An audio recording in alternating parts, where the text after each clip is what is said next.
আহ, আমরা দূরে। আমরা হেলাল ভাই এবং মানান ভাই আপনাদের দুজনকেই একই প্রশ্ন কিছু কতগুলি করব। এর মধ্যে থেকে প্রথমে আমি আসলে আপনার কাছে আসতে চাই হেলাল ভাই, যে এই প্রশ্নটা মান্নান ভাই আপনার জন্যও থাকবে। আগে আমরা হেলাল ভাইকে একটু শুনে আসি। হেলাল ভাই, আপনি যদি একটু সংক্ষিপ্তভাবে বলতেন যে সরকারের তরফ থেকে আমাদের জানানো হয়েছে যে এই সরকারি নির্বাচনকালীন সরকারের ভূমিকা পালন করবেন, আপনারা এইটাতে সন্তুষ্ট কিনা, নাকি আপনারা সরকারে কোনো অন্তর্ভুক্তি বা বিয়োজন চান? না, আমাদের বক্তব্য হলো যে বর্তমান যে ইউনূস সরকার, অন্তর্বর্তীকালীন সরকার, এটাকে আপনি নির্বাচনকালীন সরকারও বলতে পারেন। এই সরকারের নেতৃত্বেই আগামী নির্বাচনটা হবে। এখানে সংযোজন বিয়োজনের কথা অনেকেই বলেছে, কিন্তু আমাদের বক্তব্য হলো সরকার তার চরম নিরপেক্ষতা, তার শ্রেষ্ঠ নিরপেক্ষতা দেখাবে। অতএব সরকারের ভিতরে বর্তমান যে উপদেষ্টারা আছে তাদের যোজন বা বিয়োজনের কথা আমরা এখনো বলিনি। আমরা চাই যে তারা একটা নিরপেক্ষতা দেখাক। তবে প্রশাসনের যে পদায়ন, যে বদলি, যে নিয়োগগুলো হচ্ছে, বা যে আপনার নির্বাচনকে সামনে রেখে এইগুলো নিয়ে কিন্তু আমরা কিছু কথা বলেছি, আপনি ইতিমধ্যে শুনেছেন। যেমন আচ্ছা। আমরা বলেছি যে রিটার্নিং অফিসার গুলো যদি নির্বাচন কমিশন থেকে দেওয়া হয়, নির্বাচন যে কর্মকর্তাগুলো জেলায় জেলায় আছে, তাহলে কিন্তু নির্বাচন কমিশন একটু শক্তিশালী সংগঠনে পরিণত হয়। কারণ আপনি প্রশাসনকে যদি রিটার্নিং অফিসার দেন, তাহলে নির্বাচন কমিশনেরও কিন্তু কিছু সক্ষমতা ঘাটতি হয়। এইসব বিষয় আপনি দেখেছেন অলরেডি। সুতরাং আমি আমরা বর্তমান যে আমরা এই বিষয়গুলিতে আসবো হেলাল ভাই, তবে আপাতত আপনার সরকারের মধ্যে কোনো রকম সংযোজন বিয়োজন এগুলি কোনো কিছু চান না। একসময় আপনারা দুই ছাত্র উপদেষ্টা সহ নিরাপত্তা উপদেষ্টা পদত্যাগের দাবি করেছিলেন, সেই দাবি থেকে তাহলে আপনারা সরে এসেছেন? না, আমাদের দাবি করেছিলাম এবং সেই দাবি থেকে সরে আছি, এরকম কোনো বক্তৃতা কিন্তু এখনো আমরা দেইনি। আমরা বলেছি যে আপনি সরকারে যদি কোনো উপদেষ্টা থাকে, তিনি যদি আবার নির্বাচন করেন, তাহলে কনফ্লিক্ট অফ ইন্টারেস্ট। আর নিরাপত্তা উপদেষ্টার কথা যেটা বলেছেন, সেটাও আমরা ওই সময় বলেছিলাম।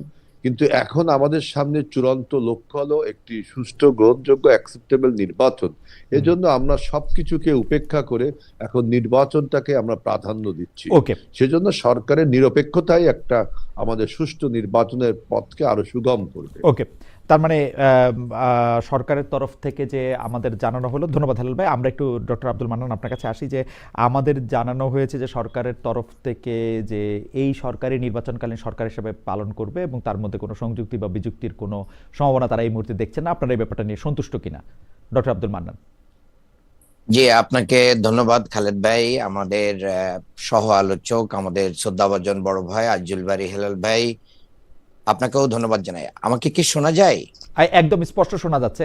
মান্নান ভাই, আপনি বলেন। জি, জি, থ্যাংক ইউ। তো আপনি যে প্রশ্নটা করেছেন যে এই যে অন্তর্বর্তীকালীন সরকার, এই অন্তর্বর্তীকালীন সরকারের প্রতি আমরা সন্তুষ্ট কিনা। দেখেন, অন্তর্বর্তীকালীন সরকার, আমরা বাংলাদেশের সকল জনগণ মিলেই এই সরকারকে বসিয়েছে। কোনো রাজনৈতিক দলের সদিচ্ছা বা ইচ্ছার কারণে এই সরকার গঠিত হয় নাই। তাহলে আমি মনে করি এই সরকার জনগণের সরকার। এটার মাধ্যম দিয়ে আমরা আগামী দিনে একটা অবাধ এবং সুষ্ঠু নির্বাচনের আশা করি। তবে সেক্ষেত্রে এই সরকারের কিছু কিছু আচার আচরণ এবং কর্মপদ্ধতি এই সরকার নিরপেক্ষ কিনা, সেই নিরপেক্ষতার বিষয়টাকে অনেক জায়গায় প্রশ্নবিদ্ধ হয়েছে, যার কারণে আমাদের দল সহ সম্ভাবনা যে 8টি দল আছে, আমাদের পক্ষ থেকে এখনো পর্যন্ত কিন্তু আমরা কিছু কর্মসূচি নিয়ে মাঠে এখনো আছি এবং সেই কর্মসূচির ভিতরে আমরা আছি। বিশেষ করে লেভেল প্লেইং ফিল্ড তৈরি করার যে বিষয়টা আছে, গণভোটটাকে এখনো আমরা আগে চাই, কারণ বাংলাদেশের সেই আমরা সক্ষমতা গণভোট প্রসঙ্গে, এখনো ডক্টর মান্নান, তৈরি আমরা গণভোট প্রসঙ্গে হয়নি। আসবো। আমি এরকম এই পর্যায়ে যদি, কারণ অনেকগুলি প্রশ্ন রয়েছে, আপনি যদি এই পর্যায়ে শুধু জানতেন, মানে আমাদের বলতেন যে নিরপেক্ষতা প্রশ্নবিদ্ধ বলছেন, সেটা কি আপনাদের কোনো উপদেষ্টা নিয়ে ঝামেলা, মানে এই কোনো একটা উপদেষ্টার প্রত্যেক চান, নতুন কোনো না, উপদেষ্টা চান? আমরা আমরা আমরা আমরা কখনো কোনো ইন্ডিভিজুয়াল উপদেষ্টার পদত্যাগ চাইনি। হুম। বা সরকার মানে ডক্টর ইউনূসের আন্ডারে ইলেকশনের ব্যাপারে আপনাদের কোনো আপত্তিও এই পর্যায়ে নাই? না, এই পর্যায়ে আমাদের দল থেকে এরকম কোনো আপত্তি নেই। কিন্তু যে নিরপেক্ষতার কথা আপনারা প্রশ্ন তুলছেন সেই নিরপেক্ষতা কার ব্যাপারে আসলে? মানে এটা কি ডক্টর ইউনূসের ব্যাপারে এটা নাকি মানে কার এটা ব্যাপারে? এটা এই নিরপেক্ষতার বিষয়টা হচ্ছে গোটা অন্তর্বর্তী সরকারের অবস্থানগত ব্যাপারে। যেরকম লন্ডন বৈঠক হয়েছে, লন্ডন বৈঠকের পরে কিন্তু আমরা আমাদের অবস্থান ব্যক্ত করেছি। লন্ডন বৈঠকের পরে যেভাবে একটা দলের সাথে প্রেস ব্রিফিং হয়েছে, এটা বাংলাদেশের জনগণ সুন্দরভাবে নেয়নি। এটা বাংলাদেশের যে আমাদের পলিটিক্যাল কালচার, এটাকে খেলাপ করেছে। এছাড়াও বিভিন্ন জায়গায় ডিসিশন মেকিং এর ক্ষেত্রে দেখা গিয়েছে যে অনেক জায়গায় অধিকাংশ দলের মতামতকে উপেক্ষা করে একটা দলের প্রতি কিছুটা সমর্থন অর্থাৎ আপনারা ডক্টর ইউনূসের নিরপেক্ষতা নিয়ে আপনারা প্রশ্ন তুলছেন? না, আমরা ডক্টর ইউনূসের সরকারের যে সামগ্রিক ডিসিশনের ডক্টর মান্নান, মানে বৈঠক করেছেন ডক্টর ইউনূস, আপনি অবস্থানের কথা বলছেন, সার্বিক সরকারের কথা বলছেন, কেন আপনি ডক্টর ইউনূসের কথা কেন বলতেছেন না যে তার নিরপেক্ষতা নিয়ে আপনার প্রশ্ন আছে? ডক্টর ইউনূসের যে সমালোচনা বা তার ব্যাপারে আমাদের যে বক্তব্য, সেটা কিন্তু আমরা দলীয়ভাবে দিয়েছি। সেটা তো আমরা বলেছি, আমাদের অবস্থান ব্যক্ত করেছি। এখানে তো আমরা কোনো কিছু বলছি না যে অমুকের প্রতি আমাদের ভালোবাসা আছে, অমুকের প্রতি আমাদের নাই, এটা তো আমরা বলছি না। কাজেই আমরা বলতে চাই যে প্রধান উপদেষ্টা তিনি যদি কোনো জায়গায় কি কোনো দিকে হেলে পড়েন, তাকে তো আমাদের বলার সুযোগ দিতে হবে। তার অর্থ এই না যে আমরা তার প্রতি অসন্তুষ্ট বা তার কার্যক্রমে আমরা আমরা তার বিরুদ্ধে বলছি, মানে জামাতে ইসলামের অবস্থান হচ্ছে আমরা তার বিরুদ্ধে বলছি, কিন্তু তার বিপক্ষে আমরা অসন্তুষ্ট নই। ঠিক আছে, বোঝা গেল। না, আমরা তো তাকে তার রাইট ট্র্যাকে রাখার জন্য আমাদেরকে বলতেই হবে, এবং আমরা আরো বলবো। ওকে, আপনারা আরো বলবেন, তবে তার বিরুদ্ধে আপনাদের কোনো অনাস্থা নাই, কিন্তু তার বিরুদ্ধে কিছু অসন্তুষ্টি আছে, আমি যদি এটাকে এইভাবে সামারাইজ করি। এই প্রশ্নটা আসলে আমরা ডক্টর মান্নানকে দিয়ে শুরু করতে চাই, এবং হেলাল ভাইয়ের কাছে আমরা এরপরে এটার ব্যাপারে হেলাল ভাইয়ের অবস্থান একটু জানবো, বিএনপির অবস্থান একটু জানতে চেষ্টা করবো। সেটা হচ্ছে যে বর্তমানে নিরাপত্তা উপদেষ্টা জনাব ডক্টর খলিলুর রহমান ভারতের যে জাতীয় নিরাপত্তা উপদেষ্টা তার সঙ্গে বৈঠক করেছেন জনাব অজিত দোভালের সঙ্গে। এই বৈঠককে আপনারা আসলে কিভাবে দেখছেন? আপনি কি মনে করছেন যে এই বৈঠক খুব জরুরি ছিল? এই বৈঠকটা কেন হচ্ছে বলে আপনার মনে হয় ডক্টর মান্নান? আমরা হেলাল ভাইয়ের কাছে একটু জানতে চাচ্ছি। জি, আপনাকে ধন্যবাদ। না, হেলাল ভাই একটু পরে বলবেন, আমরা একটু ডক্টর মান্নানকে শুনি। জি ডক্টর মান্নান। জি, ধন্যবাদ। দেখেন, বাংলাদেশের অন্তর্বর্তী সরকার থেকে এখনো পর্যন্ত কোনো ব্রিফ দেওয়া হয় না এভাবে যে কেন, কি কারণে জরুরিভাবে ওনারা গিয়েছেন, এবং ওখান থেকে ফিরে এসে ওনারা যখন প্রেস ব্রিফিং করবেন তখনই আমরা বুঝতে পারবো যে কি কি কারণে সেখানে যাওয়া দরকার ছিল, কি কি কারণে যাওয়া দরকার ছিল না। কাজেই পুরো বিষয়টা অস্পষ্ট থাকা অবস্থায় এখানে কোনো মতামত দেওয়াটা আমি যৌক্তিক মনে করি না। এই ব্যাপারে আমি একটু জনাব আজিজুল বারী হেলাল আপনার কাছ থেকে জানতে চাইবো যে আপনি বিষয়টাকে কিভাবে দেখছেন, যে বাংলাদেশের জাতীয় নিরাপত্তা উপদেষ্টা ভারতের জাতীয় নিরাপত্তা উপদেষ্টার সঙ্গে বৈঠক করতে দিল্লি গিয়েছেন, এবং সেই ক্ষেত্রে কি বিষয়গুলি নিয়ে আলোচনা হতে পারে বা কি নিয়ে আলোচনা হচ্ছে তা আপনি কি মনে করেন? কেন গিয়েছেন তিনি সেখানে? এইটা আমি দেখলাম যে আপনার কলম্বো সিকিউরিটি কনক্লেভ একটা অনুষ্ঠান, এটা নয়াদিল্লির ফরেন সার্ভিস একাডেমিতে হচ্ছে। আমি দেখলাম এটা একটা বৈঠক হচ্ছে দুই দেশের নিরাপত্তা উপদেষ্টা এবং আরো অন্য দেশেরও নিরাপত্তা উপদেষ্টারা মনে আছে সেখানে। আমি আজকে পত্রিকায় দেখলাম যে বলছে যে বাংলাদেশ তার আভ্যন্তরীণ নিরাপত্তা এবং আভ্যন্তরীণ ব্যাপারে অন্য কারো হস্তক্ষেপ কামনা করে না। তার মানে আগে হস্তক্ষেপ হয়েছে। সুতরাং এই বিষয়টা আমাদের নিরাপত্তা উপদেষ্টা যেটা বলেছে, এটা আমি তার সাথে একমত হই যে আমাদের আভ্যন্তরীণ বিষয়ে, আমাদের রাজনীতির বিষয়ে, আমাদের নিরাপত্তা বিষয়ে আমাদের বক্তব্যটাই আর কি প্রধান হয়ে উঠবে। আমরাই আমাদের নিরাপত্তার কথা বলবো। এজন্য আমাদের দেখবেন যে পররাষ্ট্র নীতিতে আমরা একটা কথা বলেছি যে সবার আগে বাংলাদেশ, অর্থাৎ ওই যে friends to all malice two নান, এই নীতির থেকে কিন্তু বিএনপি যে পরিবর্তন ঘটাবে, সবার আগে বাংলাদেশ, তারই একটা প্রতিধ্বনি যদি মনে হয় আজকের এই বক্তব্যটাকে। আপনি আবার বলতে পারেন তাহলে কি নিরাপত্তা উপদেষ্টা আপনাদের ফরেন পলিসিতে কথা বলছে? আমি ব্যক্তিগতভাবে মনে করি তিনি আজকে যে কথাটা না, এটা বলেছেন, তো একটু মনে করার কারণই আছে যে হঠাৎ করে ডক্টর খলিলুর রহমান বিএনপির অনেক প্রিয় হয়ে উঠেছেন, যে ডক্টর খলিলুর রহমানের না আমাদের প্রিয় হয়ে, আমি তো এই জন্যই বলছি খালিদ ভাই যে আপনি এটা বলবেন আমি জানি যে উনি, আমি পত্রিকার হেডলাইন দেখে বলছি। কারণ খেয়াল করেন হেলাল ভাই, এই ডক্টর খলিলুর রহমানকে উপদেষ্টা পরিষদে থাকতেই দেওয়া হবে না। এখন হচ্ছে ডক্টর খলিলুর রহমান হচ্ছে বিএনপির সবচেয়ে প্রিয় উপদেষ্টাদের একজন। আমার কোনো না অসুবিধা না, নাই। এটা কিন্তু খালেদ ভাই, আমি কিন্তু আমার কথায় যদি আপনার এটা মনে হয় তাহলে আমি মনে করছি আপনি আমাকে আপনি আমার ভুল হচ্ছে। আমি বলছি যে জি পত্রিকা রিপোর্ট দেখলাম যে জি বলছে যে আভ্যন্তরীণ বিষয়ে হস্তক্ষেপ করার নীতি মেনে চলার জন্য দুই পক্ষকে আহ্বান জানিয়েছে। ওকে। আমি সেখানে বলছি যে বিএনপি এইটা বিশ্বাস করে। এখন বিএনপির এই বিশ্বাসের সাথে উনার কথা যদি মিলে যায় তাহলে তো আপনি বলতে পারবেন ওকে। যে উনি আমাদের না খুব প্রিয় খালিদ লোক। ভাই, এ ব্যাপারে আমাকে একটু টাইম দিবেন। জি জি, একটু ছোট করে যদি বলেন ডক্টর মান্নান। জি জি, আসলে বাংলাদেশ জামাত ইসলামী বরাবরের মতোই কিন্তু ন্যায্যতার ভিত্তিতে বাংলাদেশের সাথে প্রতিবেশীদের সম্পর্কের কথা বলে।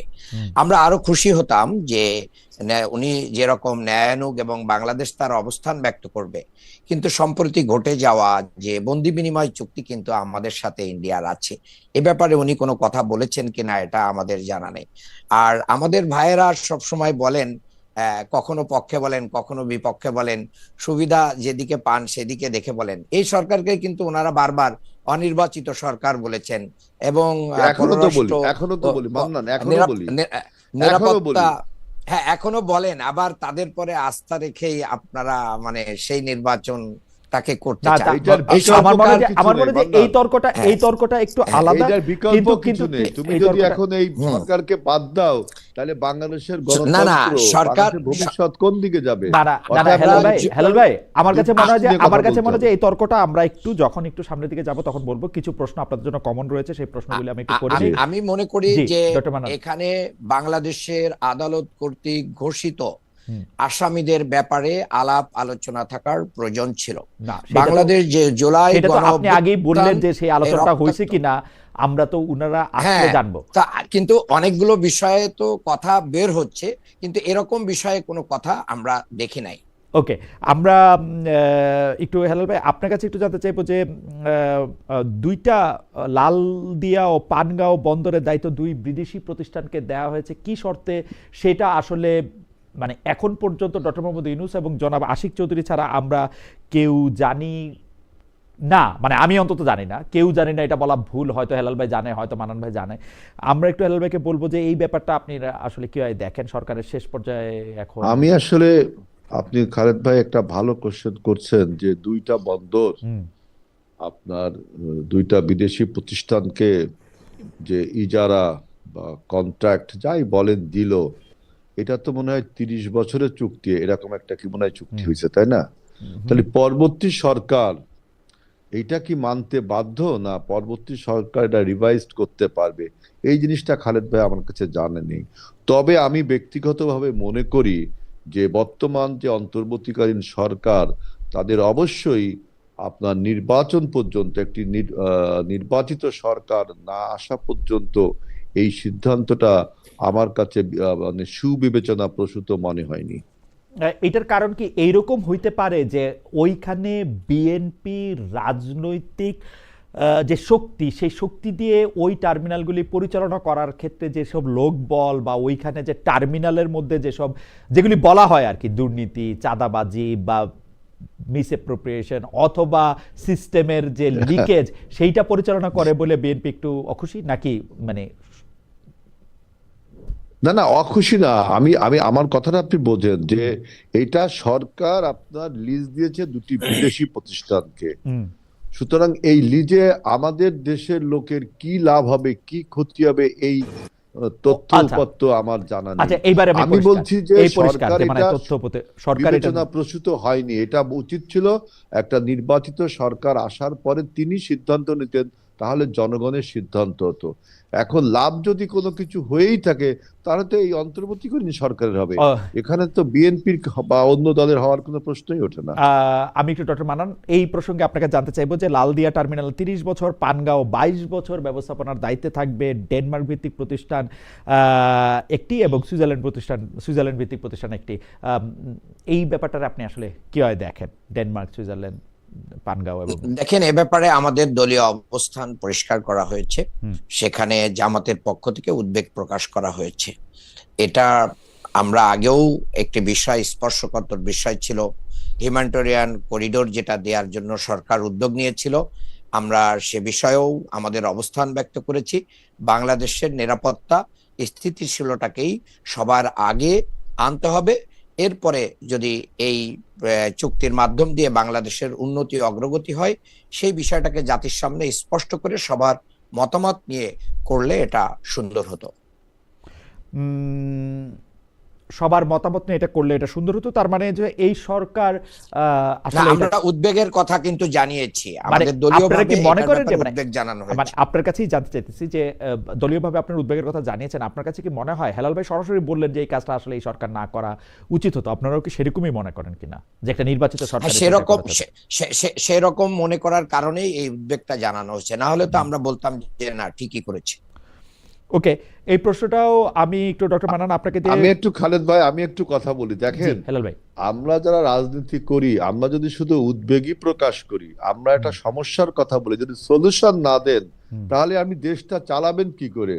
আমরা দুটো বন্দর আপনার ইজারা বা লিজ দেওয়া হলো, আমরা কিন্তু বললাম যে এটা সরকারের উচিত হয়নি, আমাদের রাজনৈতিক সরকার দেয়া উচিত ছিল। আর এইটা এবং কিভাবে এই বন্দরগুলো চালানো উচিত এর একটা সমাধান দেওয়া উচিত। আপনি শুধু উদ্বেগ প্রকাশ করবেন, সুপারফিশিয়াল কথা বলবেন, তাইলে কিন্তু আপনি সরকার চালানোর যে অভিজ্ঞতা যে মানে আপনাদের যে নেই, তার কিন্তু একটা বড় প্রমাণ হয়ে যাবে। সুতরাং আগামীতে সরকারটা আমাদের চালাতে হবে। আমরা বলেছি যে জাতীয় সরকারের কথা, অর্থাৎ সরকারে যে আপনারা থাকবেন না তাও কিন্তু না। সুতরাং কথা যদি আপনি সুপারফিশিয়াল বলে যান যে উদ্বেগ প্রকাশ করছি, আমার মনে না, খালেদ ভাই আমি একটু বলি, জি, সেটা হচ্ছে যে আমাদের উদ্বেগের ভাষা তো পলিটিক্যাল ল্যাঙ্গুয়েজ, এটাকে তো বুঝতে হবে। উদ্বেগ কখন প্রকাশ করে? যখন মানুষ সেটা অ্যাকসেপ্ট করে না, এটা অ্যাকসেপ্ট করতে চায় না। আর আমরা বলেছি সকল রাজনৈতিক দলকে সাথে নিয়ে আলাপ আলোচনার মাধ্যম দিয়ে প্রধান উপদেষ্টা এটা করতে পারতেন, এটা টেবিলে আনতে পারতেন, এই টেবিলে আনার মাধ্যমে এটা করতে পারতেন।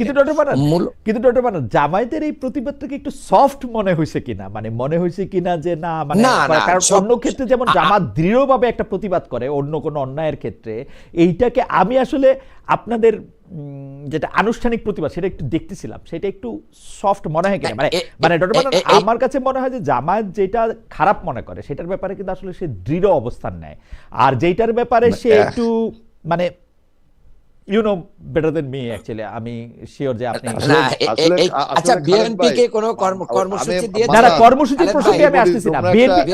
বিএনপি তো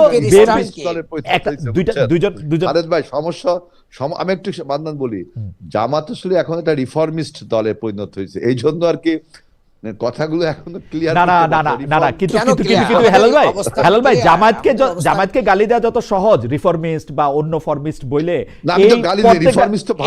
আচ্ছা গালিটা ভালো যত বলা, রিফর্মিস্ট যত বলা সম্ভব ভালো, একজন রিফর্মার মানে ভাইরা এই রিফর্মটা মেনে নিতে পারছে না, কিন্তু বিএনপি অনেক কষ্ট হচ্ছে ভাইদের। আচ্ছা ঠিক আছে, আমি অন্য প্রসঙ্গে আসি, আমি আরেকটা প্রসঙ্গে আসি, এটা খুবই ভালো যে এই একটু গণভোট প্রসঙ্গে একটু কথা বলি, যে গণভোট ফেব্রুয়ারিতে জাতীয় নির্বাচনের দিন গণভোট হবে। আমি একটু ডক্টর আব্দুল মান্নান আপনাকে জানতে চাই এই নিয়ে দলের কোনো প্রচারণা থাকবে কিনা, থাকলে হ্যাঁ কি না, কোন দিকে ভোট দিতে বলবেন দলীয় কর্মী সমর্থক সহ সারা দেশের ভোটারদের। ডক্টর আব্দুল মান্নান।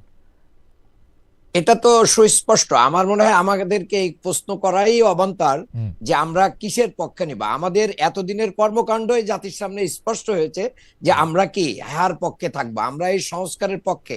এই জি। সংস্কারের জন্যই আমরা সবচেয়ে বেশি আন্দোলন করেছি। ওকে। যারা এই 5ই আগস্টের পরে 7 তারিখে নির্বাচন চেয়েছে, যেনতেন ভাবে নির্বাচন চেয়েছে, ইন্ডিয়া নির্বাচন চেয়েছে, আওয়ামী লীগ নির্বাচন চেয়েছে, অন্যরাও নির্বাচন চেয়েছে রিফর্ম ছাড়া, তারাই বরঞ্চ এটাকে বাধাগ্রস্ত। ইতিমধ্যে আমাদের বন্ধুরা অনেকেই না ভোট দিয়ে রিফর্মটা যেভাবে সেট করা ফেসবুককে হয়েছে, গরম করে ফেলেছে। রিফর্মটা যেভাবে সেট করা হয়েছে, হ্যাঁ আমরা ওইটা বুঝতে পারতেছি, এটা জামায়াত একটু খুশি হয়েছে গণভোটটায়, কিন্তু আমরা না না, রিফর্মের খুশি হচ্ছে না ভোট, কিন্তু ইতিমধ্যে আমাদের ভাইরা প্রচারণা একটা না করেই ফেলেছে। না, ভাইদের প্রচারণা বাদ দিলাম, মানে রিফর্মটা যেরকম 4টা ইয়ার একটা প্যাকেজে আসছে, সেই প্যাকেজটা আপনারা ঠিক মনে করতেছেন, মানে ইটস ওকে? প্যাকেজ তো এখন যেভাবে আসছে, এই প্যাকেজটাকে আমরা আরো কিছু যদি এই প্যাকেজের ভিতরে ঢুকাই দেওয়া যেত, তাহলে রিফর্মটা আরেকটু সুন্দর হতো। ওকে ওকে, পরিষ্কার। জাতীয় নির্বাচনের দিন গণভোট হবে, আপনারা সেরকমই চাইছিলেন হেলাল ভাই। এই নিয়ে দলীয় প্রচারণা থাকবে কিনা, আপনারা হা নাকি না কোন দিকে ভোট দিতে বলবেন দলীয় কর্মী সমর্থক সহ দেশের ভোটারদের? যে আমি প্রথমে একটা কথা বলতে চাই যে জাতীয় নির্বাচন গণভোট একদিনে হবে, এটা আমরা চাইছিলাম, এটা ঠিক, কিন্তু আমরা চাইছিলাম এই জন্য সরকার করছে, এই কথাটা কিন্তু ভুল। এটা আমাদের সাথে এটা আরো কাকতালীয়, রাজনৈতিক তাই না? দলও চাইছিল। এটা কাকতালীয়, তাই না? না না, আমি বলছি যে পলিটিক্যাল মেসেজটা দেখেন, আমরা একারা চাইনি, আরো রাজনৈতিক দলও চাইছিল। হ্যাঁ হ্যাঁ, শুধুমাত্র জামাত এবং 5 দল, মানে জামাতের নেতৃত্বে যে 5টা দল, এবং এনসিপিও কিন্তু চাইছিল। 5টা না, 8টা ভাই, একটু ভুল বলছেন। 8টা, আচ্ছা 8টা, ধরলাম 10টা, কিন্তু মেজরিটি দল চাইছিল যে মেজরিটি মানে নির্বাচন এবং সংখ্যায়, মেজরিটি মানে সংখ্যায় হেলাল ভাই। মানে ইন টার্মস অফ নাম্বার, এটা জি ঠিক। জি, ইন টার্মস অফ আপনার নাম্বার। সবাই চাইছিল যে একদিনে যেন নির্বাচনটা হয়, এবং তার কারণ হিসাবেও বলছিল যে ভোটের টার্ন ইন কত হবে, টার্ন আউট কত হবে, তারপরে আপনার সাশ্রয়, এইসব কারণ বলা হয়েছিল। এখন আপনি বলছেন যে না ভোট এবং হা ভোট, কোনটা আর দিতে বলবেন? মান্নান বলার চেষ্টা করছে যে আমাদের কোনো একজন এমপি প্রার্থী ফারুক ভাই খুব সম্ভব, তিনি মনে হয় ওই যে ফেসবুকে একটা নিউজ আসলো, আমি জানি না এটা উনি বলছেন না এআই জেনারেটেড, যদি উনি বলেও থাকে, তারপরে আমি বলছি দেখেন, আমি যেমন ব্যক্তিগতভাবে হা ভোটের পক্ষে, যে এই জুলাই সনদ এটা যেন হা ভোট হয়, এটা আমি পক্ষে। এখন আরেকজনকে যে না হলে আপনি তাকে কিন্তু ভর্ৎসনা করতে পারেন না না। না, পার্টিগতভাবে আপনাদের ডেমোক্রেসির বিউটি অবস্থানটা কি? কিন্তু এইটা। পার্টিগতভাবে আপনাদের অবস্থানটা কি? হ্যাঁ ভোট পার্টিগত না অবস্থান ভোট? আপনি বুঝছেন না। ক্যাম্পেইন জুলাই করবেন সনদটা- কিনা? ডক্টর মান্নান, একটা ক্যাম্পেইন জানতে করবে আমরা কিনা? হেলাল ভাইকে একটু জানতে চাই যে আপনারা ক্যাম্পেইন করবেন জুলাই কিনা? সনদটা আপনি দেখেন, জুলাই সনদটা এই যে লেখা সরলীকরণের ক্ষেত্রে এবং এই যে লেখার ক্ষেত্রে বিএনপির কত বড় অবদান, আমরা কত একাডেমিক বক্তব্য দিয়ে জুলাই সনদটাকে ঠিক করেছি, আমরা সবাই স্বাক্ষর করেছি। মান্নানদের দল তো বলেছিল স্বাক্ষর করবে না, তারাও স্বাক্ষর করেছে। অর্থাৎ এই সনদ হা ভোটে জয়যুক্ত করার জন্যই তো আমাদের এই দলের এত তোড়জোড়। সুতরাং কেউ যদি বলে যে না ভোট দিতে হবে, এটা তো বিএনপির বক্তব্য ধরে নিতে পারে না, না। কিন্তু হেলাল ভাই জামায়াতে ইসলামীর পক্ষ থেকে স্পষ্টভাবে মান্নান ভাই এটা বলতে পারলেন যে আমরা তো হায়ের পক্ষেই থাকবো, কারণ এটা পুরোটাই আমি তো আমাদের বললাম দাবি। আমি হায়ের পক্ষে, আমি সেটা তো আপনি বললাম ব্যক্তিগতভাবে বলছেন হেলাল ভাই, আমি যতদূর মনে না না, করতে পারি। আমি দলীয় ভাবেও বলছি। দলীয়ভাবে কি বিএনপি এটা বলছে যে এটা হা ভোট দিতে? দেখেন, বিএনপি দলীয়ভাবে বলছে কিনা, অর্থাৎ জনাব তারেক রহমান বলছে কিনা যে আপনারা হা ভোট দেন? না না, শুনেন, আমরা এই জুলাই সনদটা তৈরি করার ক্ষেত্রে আমাদের অবদানটা আপনি দেখেন, অর্থাৎ আমরা তো হায়ের পক্ষেই থাকবো, আমরা তো হায়ের পক্ষেই থাকবো, দলের স্ট্যান্ডও হায়ের পক্ষে। আমাদের একজন নেতা হয়তো কিছু বলেছে, এটা আমি বলছি ডেমোক্রেসির বিউটি, কিন্তু দলীয়ভাবে আমি মনে করি যে আমাদের দল এই জুলাই সনদে হায়ের পক্ষে, এবং গণভোট অনুষ্ঠানে যাতে মানুষ হায়ের পক্ষে ভোট দেয়, সেই জন্য আমরা হেলাল ভাই আমি আপনাকে বলি, আপনার বুদ্ধি, অভিজ্ঞতা, রাজনৈতিক কর্মকাণ্ড সবই আমার থেকে অনেক অনেক অনেক গুণ বেশি। রাজনৈতিক কর্মকাণ্ড তো আমার জিরো, বুদ্ধি অভিজ্ঞতা আপনার অনেকখানি বেশি। আপনি শুধু আমাকে এইটা বলেন যে একটা জাতির উদ্দেশ্যে ভাষণ দিয়ে সরকারের প্রধান উপদেষ্টা এই গণভোটের মধ্যে কোন প্রশ্নগুলি থাকবে, কিভাবে হবে সেটা সে বলছে। আমরা কি বিএনপির শীর্ষ নেতৃবৃন্দের মাধ্যমে এটা শুনছি যে আপনারা গণভোটে সবাই হ্যাঁ ভোট দেন? দেখেন খালিদ ভাই, আমি একটা কথা বলি, গণভোটের অনেকগুলো কোশ্চেন ছিল, হুম, সেটাকে সরলীকরণ করে একটা প্রশ্নে আনসার 4টা সাবসেকশন আছে। জি এই 4টা সাবসেকশনের মধ্যে আমি দেখলাম যে 3 নাম্বার যে সেকশনটা, সেখানে বলা হচ্ছে যে যে সমস্ত বিষয়ে আমরা ঐক্যমত, 30টা বিষয়ে আমরা ঐক্যমত, এইগুলো আপনার অটোমেটিক্যালি আপনার পাশ হয়ে যাবে। হুম। আর যেসব বিষয়ে আমাদের মৌলিক সংস্কারের করতে হবে, রাজনৈতিক দলগুলো নোট অফ ডিসেন্ট দিয়েছে, সেগুলো আমাদের রাজনৈতিক কর্মসূচিতে, নির্বাচনী কর্মসূচি থাকবে, যে দল সরকার গঠন করবে সেটা পাশ করবে। সুতরাং এই 4টা সাবসেকশনের অনেক ধোঁয়াশা আছে, কিন্তু তারপরও গণভোটটা হচ্ছে কেন, এটা কিন্তু আপনাকে আগে বুঝতে হবে। গণভোটটা হচ্ছে কি জুলাই সনদ বাস্তবায়নের জন্য, না জুলাই সনদ যাতে মানে বাস্তবায়ন হয় আপনি এজন্য আমাকে, কারো প্রতি কারো বিশ্বাস হেলাল ভাই ছিল না। আপনি এই আমাকে, বিশ্বাস অবিশ্বাস থেকে গণভোট হচ্ছে। হেলাল ভাই সুতরাং আমরা এই গণভোটের পক্ষে, আমরা স্পষ্ট করে বলছি জনগণকে যে আপনারা গণভোটের পক্ষে আমাদের অবস্থান, না কারণ হেলাল ভাই, একজন গণভোটের আরেকজনকে পক্ষে, বিশ্বাস করে না। গণভোটের পক্ষে যে আপনারা অবস্থান নিয়েছেন সেটা প্রায় 2-3 মাসের পুরনো কথা। আমি যেটা জি। জানতে চাইতেছিলাম যে গণভোটের পক্ষে মানে কোথায়, মানে আপনারা তো রাজনৈতিক নেতা, আপনারা তো দল সাধারণ মানুষকে পথ প্রদর্শন করবেন, আমরা হ্যাঁ ভোট দিব না না ভোট দিব সেইটা বলতে আপনারা বলবেন কিনা বা কি বলতেছেন সেইটাই শুধু জানতে চাই। এটা আমরা জনাব আজিজুল বারী হায়লালের কথা শুনলাম যে তিনি বলতেছেন যে আমি হ্যাঁ ভোট দিতে চাই বা হ্যাঁ ভোট না, দিতে বলবো, আপনাকে, কিন্তু জি, বিএনপি কি বলবে সেইটাও আমাদের একটু জানা দরকার না?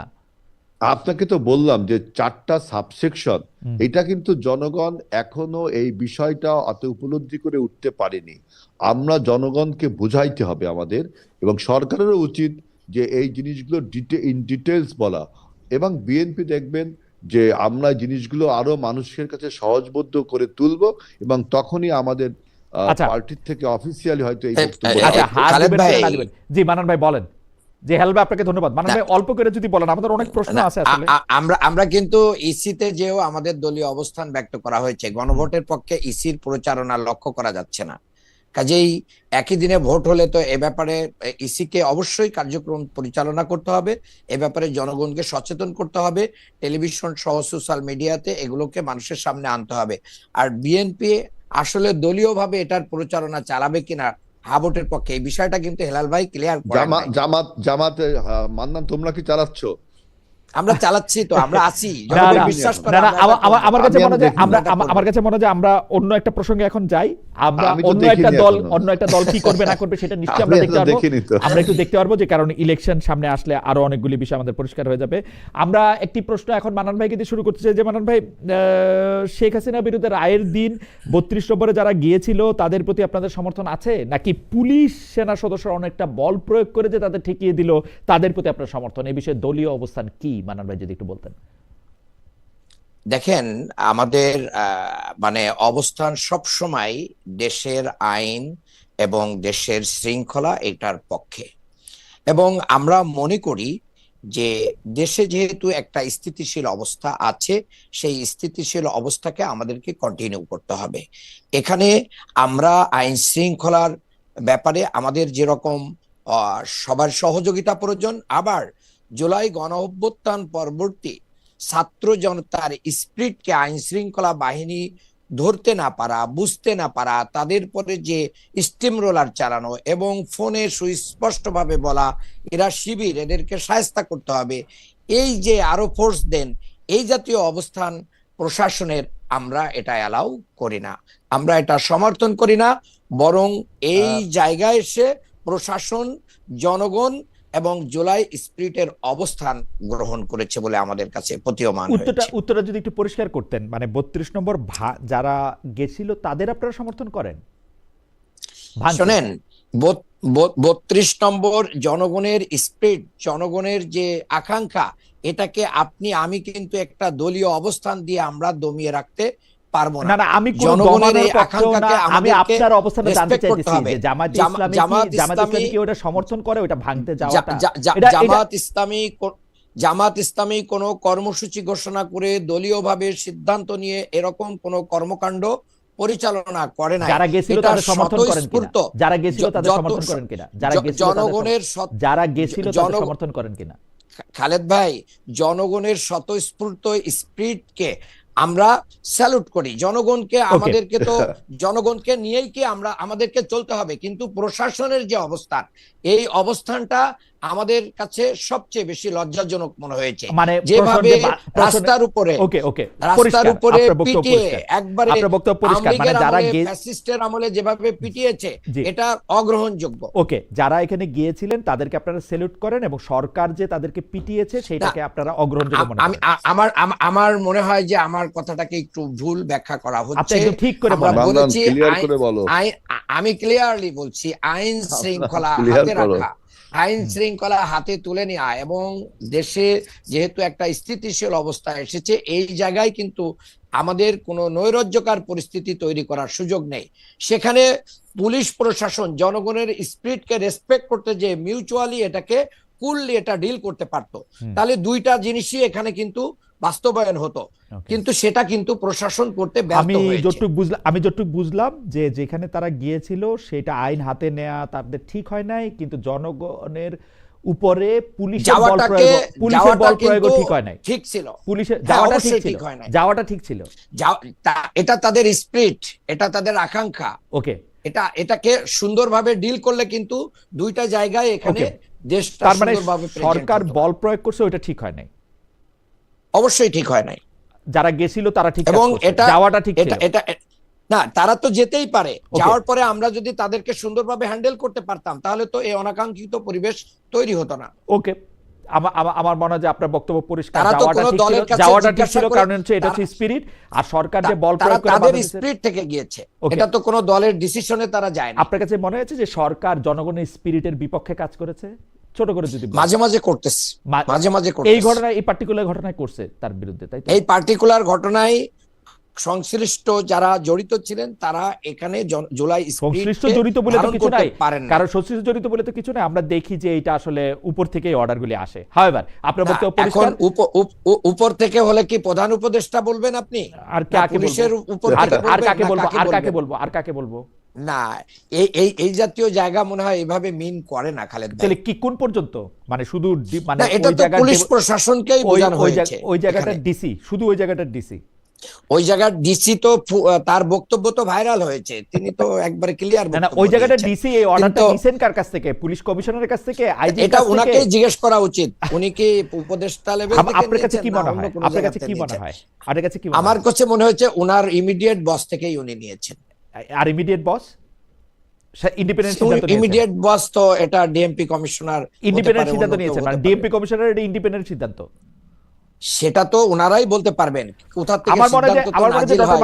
ডক্টর মান্নান, আমি যতদূর জানি এইসব ক্ষেত্রে সরকার প্রধানের বা যিনি স্বরাষ্ট্র মন্ত্রণালয়ের দায়িত্ব থাকেন তার সাথে আলোচনা করে এইসব সিদ্ধান্ত নেওয়া হয়। এই ব্যাপারটা কোনোভাবেই একজন, কারণ এর আগের বার যখন 32 নম্বর ভাঙা হয়েছে সরকারের সিদ্ধান্তেই তখন কিছু বলা হয় নাই, এইবার সরকারের সিদ্ধান্তেই সেটা আটকানো হয়েছে। এটা হচ্ছে আমার পরবর্তীতে কিন্তু ছাত্র জনতা সেখানে গিয়েছে, ছাত্র জনতা ওইবারও গেছে, কিন্তু দেখায় নাই। ছাত্র জনতা ওইবারও গেছে। তাহলে আমাদের বোঝা উচিত ছিল যে জনগণের আকাঙ্ক্ষাও আমাদেরকে ঠিক রাখতে হবে এবং আমাদের আইন শৃঙ্খলাও ঠিক রাখতে হবে। আমার মনে হয় যে আপনারা যখন সরকারে আসবেন আপনারা নিশ্চয়ই বিষয়টা মনে রাখবেন। আমি একটু জনাব আজিজুল বারী হেলালের কাছে যাই। জনাব আজিজুল বারী হেলাল, আপনারা কি মনে করেন তাদের প্রতি আপনাদের সমর্থন আছে কিনা যারা ভাঙতে গিয়েছিল এবং যারা পুলিশ প্রশাসন সেনাপদরা অনেকটাই বল প্রয়োগ করছে? এর আগে আমরা কোনোদিন বল প্রয়োগ করতে দেখি নাই, হঠাৎ করে এই যে 32 নম্বর এখন অর্ধ ভাঙা প্রায় ভেঙে চুরে অবস্থা আছে সেইটাকে রক্ষা করার জন্য এরকম বল প্রয়োগ করার মানে কি আসলে? আমি আপনার এই প্রশ্নের উত্তর আমি একটু রাজনৈতিক ভাষায় দিতে চাই। মান্নান যেটা বললো সেটা হলো শ্যাম রাখি না কুল রাখি, কারণ আমি দেখেছি যে আওয়ামী লীগের ভোটটা যে ভোটের মাঠে এখন ট্রাম্প কার্ডে পরিণত হয়েছে সেইটা কিন্তু মান্নানের ভাষায় স্পষ্ট হয়ে উঠেছে।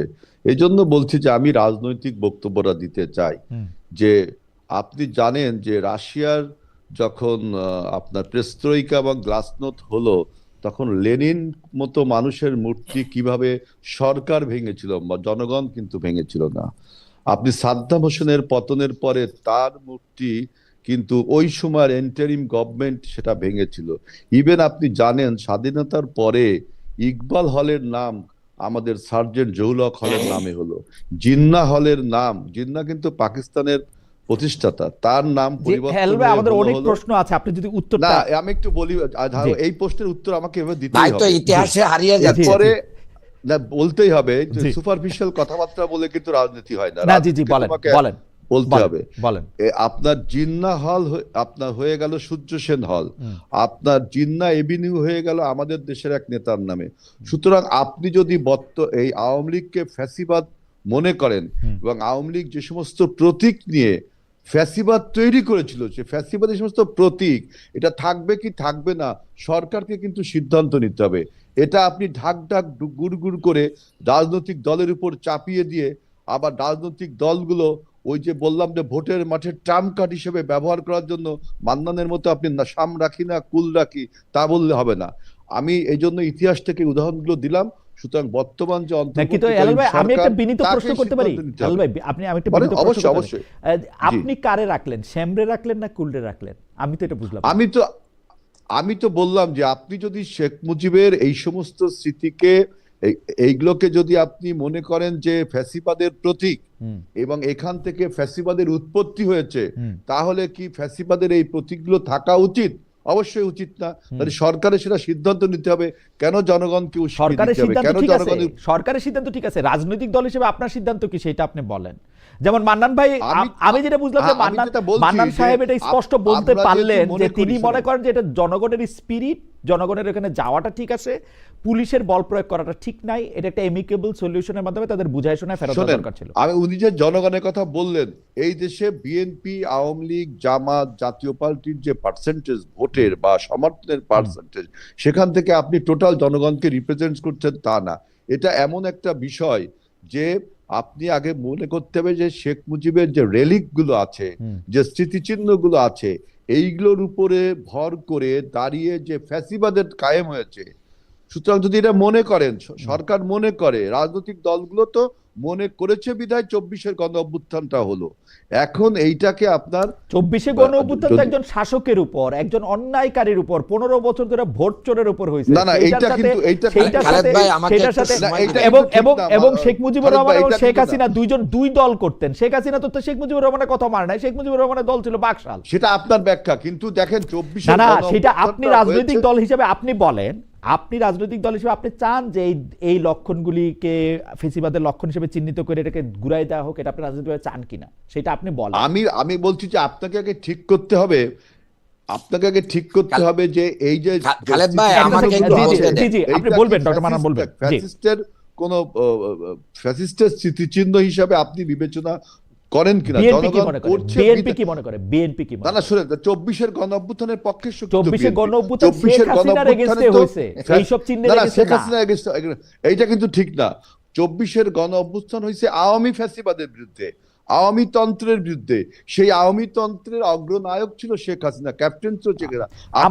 আমার কাছে কিন্তু আমি কিন্তু এটা বিনয়ের সাথে, কারণ শেখ হাসিনা আওয়ামী লীগারদের সম্পর্ক বলতো তাকে ছাড়া নাকি সব আওয়ামী লীগের লোকজনের কেনা যায়। সেটাও তাদের নিজস্ব ব্যাপার, কিন্তু জনগণ নিজস্ব ব্যাপার না দেখছে তো, যে- শেখ হাসিনা আওয়ামী লীগই কই না, না, করলো? শেখ আমি তো হাসিনা দেখি না। কি বললো তার দলকে, এটা তো জি। সেটা তাদের আভ্যন্তরীণ ব্যাপার। কিন্তু আমরা জনগণ দেখেছি যে আওয়ামী লীগের নেতৃত্বে শেখ হাসিনা যে তার নেতা ছিলেন, তা সে আওয়ামী একটা দুঃশাসন, আওয়ামী একটা ফ্যাসিবাদ।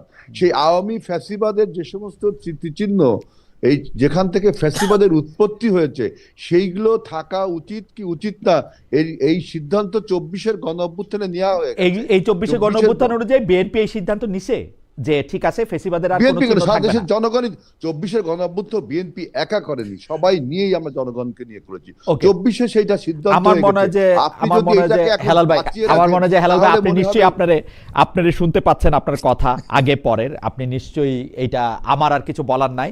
আমি একটু ডক্টর মান্নানকে শুনি। ডক্টর মান্নান, এই প্রসঙ্গে আপনি আমি একটু বলতে চাই, এক প্লিজ। মিনিট একটু যদি বলেন। দেখেন, আসলে হেলাল ভাইকে অনেক সময় দিয়েছেন, ভাই কিন্তু তার অবস্থান ব্যক্ত করতে পারেন নাই। আলহামদুলিল্লাহ। আসলে কিভাবে ব্যক্ত করবেন? মির্জা ফখরুল ইসলাম আলমগীর সাহেব ইতিমধ্যে বলেছেন যে আমরা মামলা ক্ষমতায় আসলে উঠাই নেব। যেখানে ফজলুর রহমান সাহেব বলেন যে এই বিচার ঠিক হয় নাই, আমরা আসলে এটা বাতিল করব। আওয়ামী না, কিন্তু দর্শকদের ডক্টর ওনারা মান্নান, নিষিদ্ধ চান না। আপনি কিন্তু হ্যাঁ, এটা ঠিক বলতেছেন না যে মানে- মির্জা ফখরুল ইসলাম আলমগীর হ্যাঁ। বলেছেন যাদের বিরুদ্ধে মিথ্যা মামলা হয়েছে তিনি আওয়ামী লীগ করলেও তাকে উঠায় নেওয়া হবে। আমি তার বক্তব্য শুনে এটা আমার না, কাছে না, মনে হয়, না, মিথ্যা মামলা কি আপনি উঠাবেন না? আমরাও এটা জামাত ইসলামী কি মিথ্যা এবং- মামলা উঠাবে না?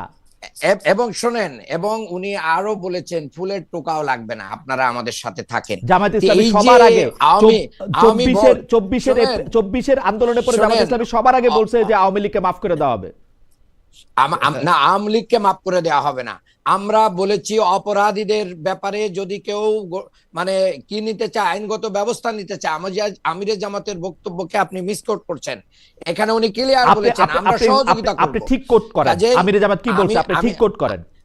এই যে এখন তো হেলাল ভাই বলতে পারেন নাই যে ওনারা 32 নম্বর এটা আওয়ামী এখানে লীগ যাওয়ার ঠিক সম্পর্কে ছিল কি আমিরে ছিল না। জামাত কি বলছেন, আমি তো আমিরে জামাত বললাম কি বলছেন 24 সেটা ঠিক কোটটা করেন। আমার কথাটা এটা তো শেষ বলছি। করতে দেন। জি জি আমার কথাটা শেষ করতে দেন। জি শেষ করেন। হেলাল ভাই কিন্তু বলতে পারেন নাই যে এখানে যাওয়া ঠিক ছিল কি ছিল না। উনি আপনি তো কি বলতে সেই পেরেছেন? 5ই আগস্টে আছে। আপনি কি বলতে আমি পেরেছেন? ক্লিয়ারলি বলছি। আপনি কি দ্বিতীয় বলেছেন? নাম্বার কথা হচ্ছে, দেখেন এদেশের মানুষরা মানে সেনানিবাসের ভিতরেও কিন্তু শেখ মুজিবের মূর্তি ভেঙেছে। তারপরে হচ্ছে দোসরদের নিষিদ্ধের কথা কিন্তু ভাইরা ভোট পাওয়ার জন্য আজও পর্যন্ত বলতে পারে নাই। আমরা তো সভা সমাবেশ করে ওপেনলি বলছি যে আওয়ামী দোসরদেরকেও নিষিদ্ধ করতে হবে। কাজেই আওয়ামী লীগের ভোট পাওয়ার জন্য দোসরদের ভাইরা নিষিদ্ধ এখন করতে অনেক, হবে সেটা তো অন্য কথা। আপনারা জামাত ইসলামের তার মানে কি? শীর্ষ নেতৃত্ব এইটা বলছেন কিনা যে আপনারা কোনো দল নিষিদ্ধ হোক সেই পথে হাঁটতে চান না, বলছেন কিনা এটা মানে বলেন। না আওয়ামী লীগকে আমরা মাফ এই করে কথা দিতে হবে। আমরা আওয়ামী লীগের নিষিদ্ধের জন্য আমরাই মাঠে গিয়েছি। তার আগে ভাইরা আসে বলছেন নাই, কিনা, ভাইরা তার আগে বলছে বলছেন কিনা? হ্যাঁ। এই তোমরা না বললে আওয়ামী লীগকে মাফ করে দিতে তার আগে হবে, বলেন তোমরা নাই। প্রেস ক্লাবে তোমরা মিটিং করলে কিসের বলেন। মাফ করে দিতে হবে? এইগুলো আমরা বলছিল, আচ্ছা ঠিক আছে, বরঞ্চ আমাদের জামাতের আমাদের আমির বলছিল। আমাদের শীর্ষ নেতাদেরকে হত্যা করেছে যারা, তাদের ব্যাপারে আপনারা মানে এত মায়া কান্না করেন কেন? যারা না, না, মায়া কান্না- নেত্রীকে, মানে যে নেত্রীকে সেনানিবাস থেকে বাড়ি থেকে বের করে দিয়েছিল, তারপরে আপনার জামায়াত নেতা ইসলামের তারেক নেতারা, রহমানকে আমার মনে মানে হয় যে ডক্টর আব্দুল এদেশে মান্নান, ইয়ে দিয়েছিল। জামায়াত ইসলামের কাজেই নেতারা আমরা সারা মনে করি- দেশে যে মান্নান, নির্বাচনী তুমি প্রচারণা অপ্রাসঙ্গিক চালাচ্ছেন, কথা বলছো, আমি একটু বলি প্রসঙ্গে ডক্টর বলতে মান্নান, থাকো। জামায়াত ইসলামী সারা এই দেশে যে 32 প্রচারণা নম্বর ধান- চালাচ্ছেন সেই প্রচারণার মধ্যে কথা বলা আওয়ামী লীগ হয়েছে। প্রসঙ্গে তারা কি বলছেন সেটা আমরা একটু আপনার কাছ থেকে না, শুনবো, আমরা ভাই একটু ভাই শুনবো। কিন্তু খুব জি একটা কথা খুব ক্লিয়ারলি বলেছেন ভাই, যে আমরা আওয়ামী ভোট পাওয়ার জন্য এরকম বক্তব্য, ভাই কিন্তু বলতেই পারেন নাই ওনারা কি চান, এটা ভাই ক্লিয়ার করুক। আমার কাছে মনে হয় যে হেলাল ভাই তো ক্লিয়ার করলেন, উনি ফেসিবাদের সকল লক্ষণ, যদি মনে করেন যে সকল লক্ষণ লুটায়া ধুলায় মিশায় দেওয়ার পক্ষে, আমি যেটা বুঝলাম, এবং উনি এটা বললেন, মানে হ্যাঁ উনি ওটা বললেন যে জনগণ ফেসিবাদের দিয়ে যে দিছে, কোনো ওনারা- লক্ষণ, উনি উনি উনি উনি এটা পলিটিক্যালি এটা বলছেন যে কোনো লক্ষণ, মানে মান্নান correct me আমার if কথা I am wrong. বুঝিনি। মান্নান, তুমি আগে আমার কথাটা বোঝো। জি জি, আপনি এই কথা বলছেন না হেলাল ভাই, যে আপনি ফেসিবাদের সকল লক্ষণ এবং সেইটা আপনি হ্যাঁ। মনে করেন যে আওয়ামী তন্ত্রের হ্যাঁ, বিরুদ্ধে আমি আমার অবস্থান সেটা নিতে হবে, বলছি, আপনি সেটা খালেদ বলছেন ভাই। না? হ্যাঁ, আমি সেটা বলছি। মান্নান কিন্তু আমার কথা বোঝেনি, না বুঝে ও কথা বলছে। আপনারা দুজন একই কথা আসলে বলছেন। আমার মনে হয় আপনাদের দুজনের অবস্থানই এক, আপনারা আওয়ামী লীগের সকল নিদর্শনই আসলে মিশে যাক, আওয়ামী প্রশ্নে মিশায় আমরা দেওয়া হোক সেটা ঐক্যবদ্ধ নাকি? জি আওয়ামী প্রশ্নে আমরা আমি গোটা আমি আমার বাংলাদেশ কথা ঐক্যবদ্ধ। মান্নান বুঝিনি। আমরা তো মনে হয় বুঝছে, আমার তো মনে হয় বুঝছে মান্নান ভাই। আচ্ছা, একটু পরিষ্কার করার জন্য আমি নেক্সট প্রশ্নটা করি, তাহলে আরো ভালো করে বোঝা যাবে। হেলাল ভাইয়ের কাছ থেকে শুরু করে আমি নেক্সট প্রশ্নটা, মানে এইটা স্পষ্ট করছেন যে প্রধান উপদেষ্টা ডক্টর মোহাম্মদ ইউনূস পশ্চিমা মন্ত্রী, এমপি বা কূটনীতিকদের প্রশ্নের উত্তরে সরাসরি একরকম বলছেন যে আওয়ামী লীগ আগামী জাতীয় নির্বাচনে অংশ নেওয়ার সুযোগ পাবে না। দেশে আওয়ামী লীগের যারা ভোটার, আওয়ামী লীগ অংশ নিলে যারা নৌকায় ভোট দিতেন, সেই ভোটারদের প্রতি আপনাদের আহ্বান কি থাকবে? আমি এটা হেলাল ভাইকে আগে প্রশ্নটা করি, তারপরে আমরা এটা মানান ভাইকেও করবো এই প্রশ্নটা। জি হেলাল ভাই। খালেদ ভাই, আপনার প্রশ্নে আমি অর্ধেক শুনতে পাইনি। আচ্ছা, একটু ভেঙে ভেঙে গেছে। আপনি বললে একটু ভালো। বলি সরকার জি। প্রধান এটা স্পষ্ট করছেন যে আগামী নির্বাচনে আওয়ামী লীগ অংশ নেওয়ার সুযোগ পাবেন না। পশ্চিমা কূটনীতিকদের প্রশ্নের জবাবে তিনি তো আর আমাদের সাথে এত কথা বলেন না, পশ্চিমা কূটনীতিকদের এবং প্রেসের সাথে কথা বলার ক্ষেত্রে তিনি এটা স্পষ্ট করছে, এই ইলেকশন, যে ইলেকশন 2026 ফেব্রুয়ারি মাসে আসতেছে, সেই ইলেকশনে আওয়ামী লীগ অংশ নেওয়ার সুযোগ পাবে না। এখন আওয়ামী লীগে যারা ভোট দিতেন বা যারা আওয়ামী লীগের সমর্থক আছে, তাদের প্রতি আপনাদের আহ্বান কি থাকবে এজ এ পার্টি এবং এজ এ মানে ক্যান্ডিডেট বোথ? আমি অ্যাজ এ ক্যান্ডিডেট হিসেবে বলতে পারি, অ্যাজ এ পার্টি আমি পরে বলি। আমি মনে করি আওয়ামী লীগের উচিত হবে, যদি আগামী নির্বাচনে তাদের দল অংশগ্রহণ করতে না পারে, তাহলে পাকিস্তানের ইমরান খানের কায়দায় তাদের নিউট্রাল দাঁড়ানো উচিত। সবাই আপনার নিরপেক্ষ ভাবে দাঁড়াবে, আপনার মার্কা যে যা পেয়ে পারবে, এবং তাইলে তাদের দল হয়তো তারা তারা কিছুটা জামাতের ভোট কিছু কাটবে, করতে পারে। আপনারা তারা কিছুটা জামাতের এনসিপির ভোট কাটবে, আপনারা আরামে নির্বাচিত হবেন। তার মানে দাঁড়িয়ে আপনার কথায় বোঝা যাচ্ছে যে আওয়ামী লীগের সাথে জামাতের একটা আঘাত হয়েছে। আপনার কথা তাইলে বোঝা যাচ্ছে না না, আপনার লক্ষ্যটা বুঝতে জামাতের যাচ্ছি, সাথে আওয়ামী জামাতের লীগের লক্ষ্যটা কাঁথা জামাতের কাছ হয়েছে। থেকেই শুনবো না। আপনার লক্ষ্যটা কি এরকম যে ঠিক না, আছে আওয়ামী আমি লীগের বলছি যে লোকরা আমি বলছি যে আওয়ামী লীগের উচিত হবে হুম। নিরপেক্ষভাবে ইমরান খান স্টাইলে নির্বাচনটা করা। আর আপনি যদি বলেন যে তাদের এখন কি করতে হবে, আমি যেমন আমার নির্বাচনী প্রচারণায় বলছি যে আপনার আওয়ামী লীগ যেহেতু রাজনীতি থেকে অপসারিত হয়েছে, বিদায় নিয়েছে, পালিয়ে গেছে, সুতরাং আপনার যে শূন্য স্থান এখন তৈরি হয়েছে, সেই শূন্য স্থানে দ্বিতীয় সারি থেকে জামাতে ইসলাম প্রথম সারিতে আসছে। আমার একটা বিশ্বাস ছিল যে এনসিপি যে নতুন দলটি, এটা এই শূন্য স্থান পূরণ করলে আমাদের রাজনীতিতে ভাইব্রেন্ট আমরা 2-3টি দল পেতাম। এটা আমার একটা বক্তব্য। আওয়ামী লীগের যারা সমর্থক তাদের প্রতি বক্তব্যটা কি থাকবে আপনাদের, যে নতুন দল করেন বা ইয়াতে দাঁড়ান, তেহরিকে ইনসাফ হন, এছাড়া নতুন দল করতে হবে, ইন্ডিপেন্ডেন্ট দাঁড়াতে পারে, ইন্ডিপেন্ডেন্ট দাঁড়াতে পারবে ইমরান খানের আবার স্টাইলে। আমাদের ইমরান খান স্টাইলে। আর অথবা আমি যেটা চাইছিলাম, আমি যেটা বলতে পারি যে জামাতে ইসলামী এবং এনসিপি, আমাদের এনসিপি তো নতুন দল, আর জামাতে ইসলামী দ্বিতীয় সারি। বাংলাদেশের প্রধান রাজনৈতিক দল আওয়ামী লীগ, বিএনপি এবং আওয়ামী লীগ, জামাতে ইসলাম এখন প্রধান সারিতে এসছে। এখন যে শূন্য স্থানটা তৈরি হয়েছে আওয়ামী লীগ বিদায়ের ফলে, সেইটা আমার একটা বিশ্বাস ছিল যে এনসিপি নতুন দল সেই জায়গাটা নিতে পারবে। কিন্তু আমরা দেখছি যে তাহলে ভালো হতো, মানে তিনটা রাজনৈতিক দল ভাইব্রেন্ট থাকলে গণতন্ত্র ভাইব্রেন্ট থাকতো, আমি এখন তো সেটা মনে করি। আচ্ছা ঠিক আছে, আপনার বক্তব্য যতটুকু বুঝলাম মোটুক তো বুঝলামই। ডক্টর আব্দুল মান্নান, এই ব্যাপারে আপনার মন্তব্য আমরা শুনতে চাইবো যে আওয়ামী লীগের জন্য আপনারা কি বলবেন।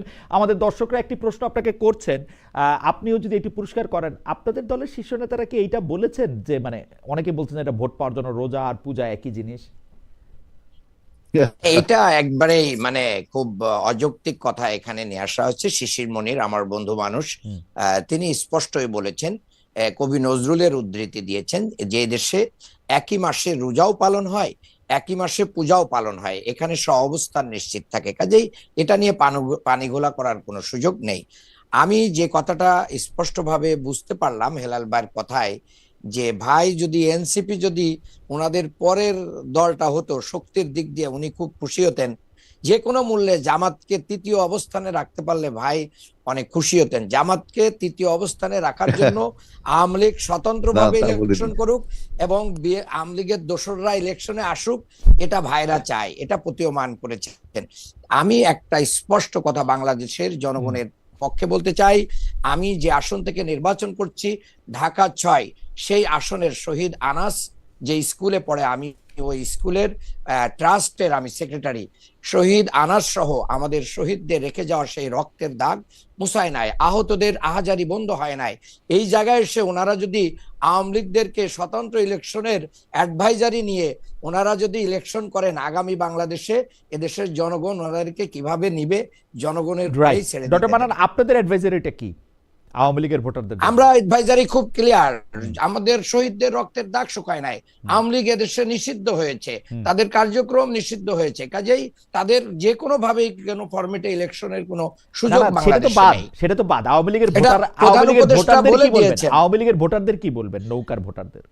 আওয়ামী লীগের ভোটারদেরকে আমাদের তো কোনো কিছু বলার নেই, তাদের যে বিবেক বুদ্ধি আছে সেটা দিয়েই তারা বিবেচনা করবে 5ই আগস্টের পরে কারা মামলা বাণিজ্য করেছে, কারা চাঁদাবাজি করেছে, কারা দখল করেছে, কারা লুটপাট করেছে, এগুলো বিবেচনা করেই তারা তাদের সিদ্ধান্ত গ্রহণ করবে। স্পেশালি আমি তো আওয়ামী লীগের লোকদেরকে কোনো অ্যাডভাইস দিতে পারি না। আওয়ামী লীগের ভোটারদেরকে আপনারা অ্যাড্রেস করবেন কিনা যখন মনে করেন ভোটের ক্যাম্পেইনে যাবেন? আমরা জনগণকে অ্যাড্রেস করব, সেখানে যদি কোনো আওয়ামী লীগের সাপোর্টার আমাদের অ্যাড্রেসটাকে ওয়েলকাম করে আমাদেরকে ভোট দেয়, সেটা তার ব্যক্তিগত ব্যাপার, এটা গোপনেই দিবে, এটা তো আর আমরা বলতে পারবো না যে হ্যাঁ ভাই আপনি কেন আওয়ামী লীগ হয়ে আমাকে ভোট দিলেন।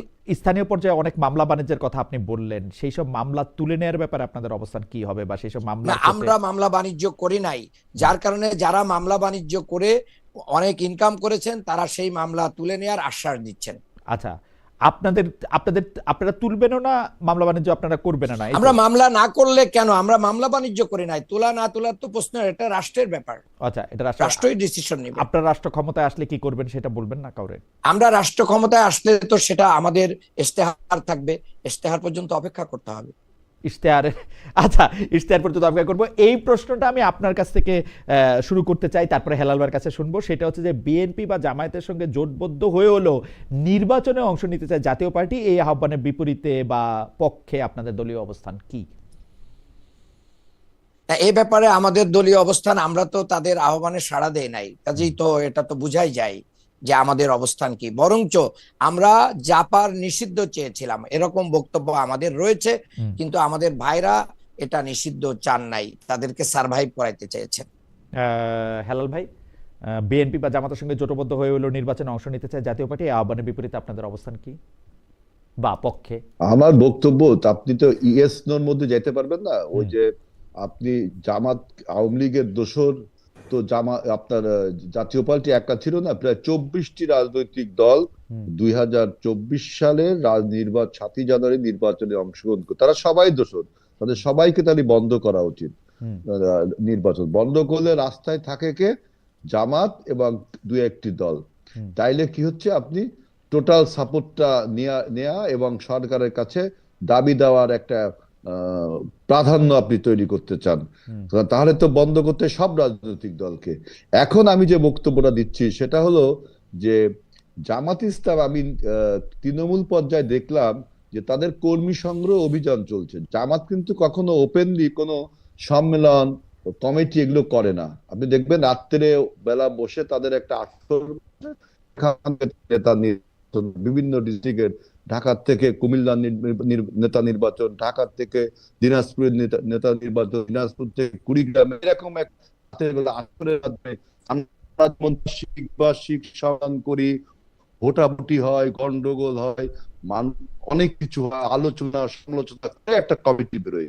জামাত কিন্তু খুব চুপচাপে কমিটি গুলো। এবার আমি প্রথম দেখলাম যে তারা কর্মী সংগ্রহ অভিযানের নামে যত লোক আছে, সেটা আওয়ামী লীগ করে না বিএনপি করে না আপনার জাতীয় পার্টি করে, চোর না ডাকাত না বাটপার, কোনো বাট বিচার নেই, সব কর্মী সংগ্রহ অভিযান। যে আমি এসে জামাতের কর্মী, একটা লোককেও যদি পুলিশ বলে যে এই লোকটা, বা জনগণ বলে যে আওয়ামী লীগের সময় খারাপ কাজ করেছে, তখনই সেই লোক দেখাচ্ছে যে আমার কাছে এই যে আমি জামাত করি, আমি আওয়ামী লীগ না। হেলাল ভাই, এতে করে আপনারা একটু এই অবস্থা কিন্তু দেশে চলছে। এতে করে আপনারা একটু ভয় পেয়ে যাচ্ছেন, তাই তো মনে হচ্ছে? যে ভয় পাবো কেন খালিদ ভাই? ভয় পাওয়ার কি আছে জামাত ভাই? আমরা 50 বছরের রাজনৈতিক দল, 4বার ক্ষমতায় এসেছি, 6-7 বার নির্বাচন করেছি, ভয় পাবো কেন বলেন? আমরা কি বলতে পারবেন কখনো পিছনের দরজা দিয়ে ক্ষমতায় এসেছি? জনগণের ভোটেই ক্ষমতায় এসেছি, অতএব ভয় পাওয়ার আমাদের কিছু নেই। পিছনের দরজা দিয়ে ক্ষমতায় আসার প্রসঙ্গটা থেকে আমি একটু এবার আপনাকে চট করে, আপনার লাইনটা একটু ডিস্টার্ব করছে, খুলনাতে হয়তো ওই কি বলে ইন্টারনেটের স্পিডটা ঠিক আছে কিনা আমি ঠিক জানি না, তারপরও আপনাকে আমি চট করে একটু প্রশ্ন করে রাখি যে এনসিপিকে জোটে নেয়ার ব্যাপারে বিএনপির অবস্থান কি? এটা মাঠ পর্যায়ের নেতৃবৃন্দের কাছ থেকে আপনারা কি জানতে পারছেন? একই প্রশ্ন আমাদের বক্তব্য স্পষ্ট। আমরা কিন্তু আগেই সিদ্ধান্ত নিচ্ছি, জামাত এক্সেপ্ট জামাত, আমরা যে কোনো দলের সাথে জোট করতে আমরা প্রস্তুত রয়েছি। তবে নির্বাচনের পরে জয় পরাজয় যাই হোক, আমরা সবাইকে নিয়ে জাতীয় সরকার, অর্থাৎ এনসিপি কে নেব না এই কথা কিন্তু আমরা বলিনি। জামাত বাদে যে কোনো দলের সাথে আমরা জোট করতে প্রস্তুত রয়েছি। তার মানে আপনারা আগে থেকে এটা বলে রাখছেন এনসিপি রে যে মানে ওরা যাই করুক না কেন, ফলাফল নির্বাচনের পরে তারা একটু মন্ত্রিত্ব বা একটু এমপিত্ব পাবে, এরকম ব্যাপারটা না। আপাতত জামাতের বিপক্ষে তারা অবস্থান নিক, নির্বাচনের পরে তাদেরকে আপনারা কিছু না কিছু দিবেন, তাই তো? আমরা খালেদ ভাই, যে আমরা যদি জয়লাভ করি, আমরা কিন্তু বলছি সবাইকে নিয়ে, জামাতকে নিয়ে সরকার গঠনের কথা বলছি, কিন্তু নির্বাচনের কথা বলিনি, কারণ কি নির্বাচনটা আপনার কম্পিটিটিভ হওয়া যায়। আমরা যদি সবাই এখন ঐক্যবদ্ধ হয়, তাই তো আমি নির্বাচনে যাই, শেখ হাসিনা নির্বাচন। এই জন্য আমরা বলছি যে যেহেতু এখন জামাত প্রধান রাজনৈতিক দল হয়ে উঠছে, দ্বিতীয় সারি থেকে প্রথম সারিতে এসছে, অর্থাৎ তাকে নিয়ে যদি আপনি জোট করেন, তাহলে কোথা থেকে আপনি রাজনীতিটা করবেন, নির্বাচনটা করবেন কিভাবে? ইন্টারেস্টিং। ডক্টর আব্দুল মান্নান, আপনার কাছ থেকে একটু জানতে চাই যে এনসিপির ব্যাপারে আপনাদের আসলে অবস্থান কি?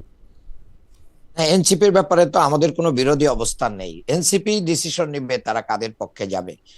তাদের যে মিশন এবং ভিশন, তাদের যে অবজেক্টিভ, যে দলের কাছে গেলে তাদের সেই জুলাই গণ অভ্যুত্থানের স্পিরিট, তারা দাবিদার যে তারা জুলাই গণ অভ্যুত্থানকে ওন করেই একটা রাজনৈতিক দলের আত্মপ্রকাশ ঘটেছে।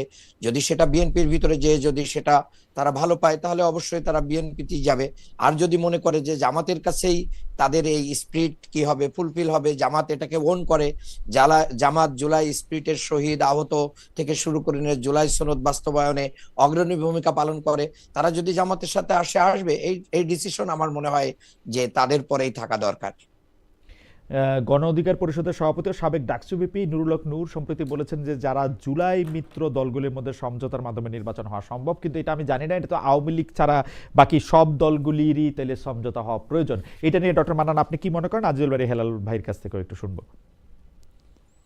আমি একটা কথা খুব স্পষ্টভাবে মনে করি, যেহেতু বিগত 3টা টার্মের যে নির্বাচন বাংলাদেশে হয়েছে, 17 বছরে আমরা বহু লাঞ্ছনার শিকার হয়েছি। আমরা মানে আমাদের জীবনগুলো দুর্বিষহ ছিল।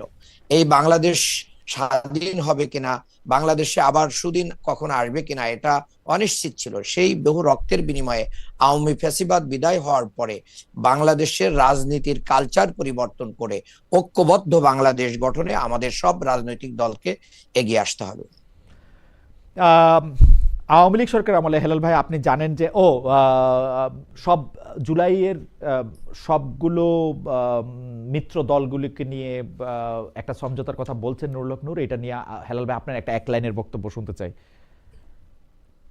আমাদের বক্তব্য clear, after the election it would be, after the election. After কিন্তু যদি বিফোর ইলেকশন করেন তাহলে তো শেখ হাসিনার আমি আর ডামি আর আমাদের এই নির্বাচনে আমি কোনো ওকে, পার্থক্য খুঁজে পাই না। আচ্ছা ঠিক আছে, আপনাকে কম্পিটিটিভ নির্বাচন করতে হবে।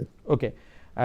আফটার দ্য ইলেকশন যে আপনার করবেন, কিন্তু বিএনপি তো 60টার চেয়ে বেশি খালি রাখছে, সেগুলি কার জন্য রাখছে বিএনপি? না, এটা তো আপনি দেখেই বুঝছেন যে আমরা যে অ্যালায়েন্সের দিকে বা একটা জোটের দিকে এগিয়ে যাচ্ছি, এটা তো আপনি দেখেই বুঝছেন যে 67টা সিট এখনো আমাদের ফাঁকা রয়েছে। আমরা অভ্যুত্থানের যে শক্তি ছিলাম, অভ্যুত্থানের শক্তি আমরা অনেকেই ছিলাম, তাদের কেউ কেউ অবশ্যই পাবে, তাদের কেউ কেউ পাবে। আমরা তো বলছি এক্সেপ্ট জামাত। হ্যাঁ, জামাত ছাড়া জামাত বাদে সবাই পাবে, জামাত বাদে সবাই পাবে। না না, তাই তো জামাতকে নিলে তো জামাতে পরে আপনারা সরকারে নিবেন কিন্তু ইলেকশনে নিবেন না, তাই তো? সেইটা বলছি, কিন্তু তাই তো ইলেকশনটা কম্পিটিটিভ হয় না খালিদ ভাই, কম্পিটিটিভ হয় কোন ইলেকশন।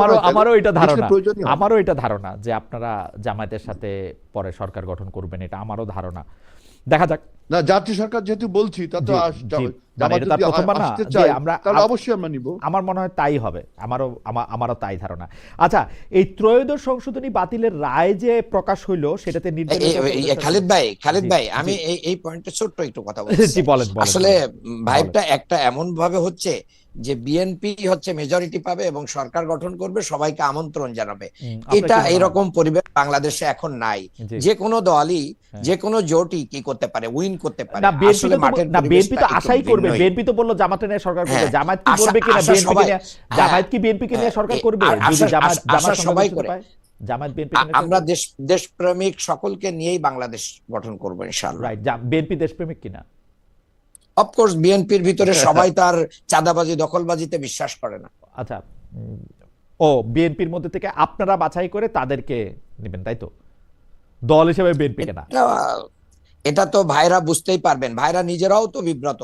7,000 মানুষকে ওনারা কি করেছেন, মানে সাসপেন্ড করেছেন, আবার সাসপেন্ড। হ্যাঁ, তো কাজেই ওনারাই তো বিব্রত। কাজেই এরকম আগামীর রাজনীতিতে এটা করবেন কিনা। আমি দেখলাম যে আমার আসনে ইশরাক সাহেব হচ্ছেন ওনাদের প্রার্থী, তো উনি বলছেন যে আমরা কোনো চাঁদাবাজ দখলবাজকে কি রাখবো না, আমাদের সাথে রেখে নির্বাচন করব না। আমি দেখলাম চারিদিকে ওনার যারা দাঁড়িয়ে আছেন অধিকাংশ লোকই তাদের চেনে, তারা কারা। না, সেটা তো আপনি বলবেন বটেই। আচ্ছা, যাই হোক, ত্রয়োদশ সংশোধনীর বাতিলের রায় যে অবৈধ ঘোষণা করে নির্বাচনকালীন তত্ত্বাবধায়ক সরকারটা এটা করছে, এইটার ক্ষেত্রে বিএনপির মতামত একটু জানতে চাইবো হেলাল ভাই। এর ফলে মানে ত্রয়োদশ সংশোধনী যেহেতু আবার বহাল হইল, সেহেতু আগেকার তত্ত্বাবধায়ক সরকার ব্যবস্থাও রিইনস্টেট হইল। আপনারা কি এটার পক্ষে কিনা? হেলাল ভাই কি বলেন, মান্নান ভাই কি বলেন? অবশ্যই 13th অ্যামেন্ডমেন্টের মাধ্যমে আবার তত্ত্বাবধায়ক সরকার ব্যবস্থা আপনার চালু হলো। এবং এই তত্ত্বাবধায়ক সরকার ব্যবস্থা চালু করবার জন্য বিএনপি কতটা সংগ্রাম করেছে 96 সালে আপনারা জানেন, সেই ইতিহাস আমি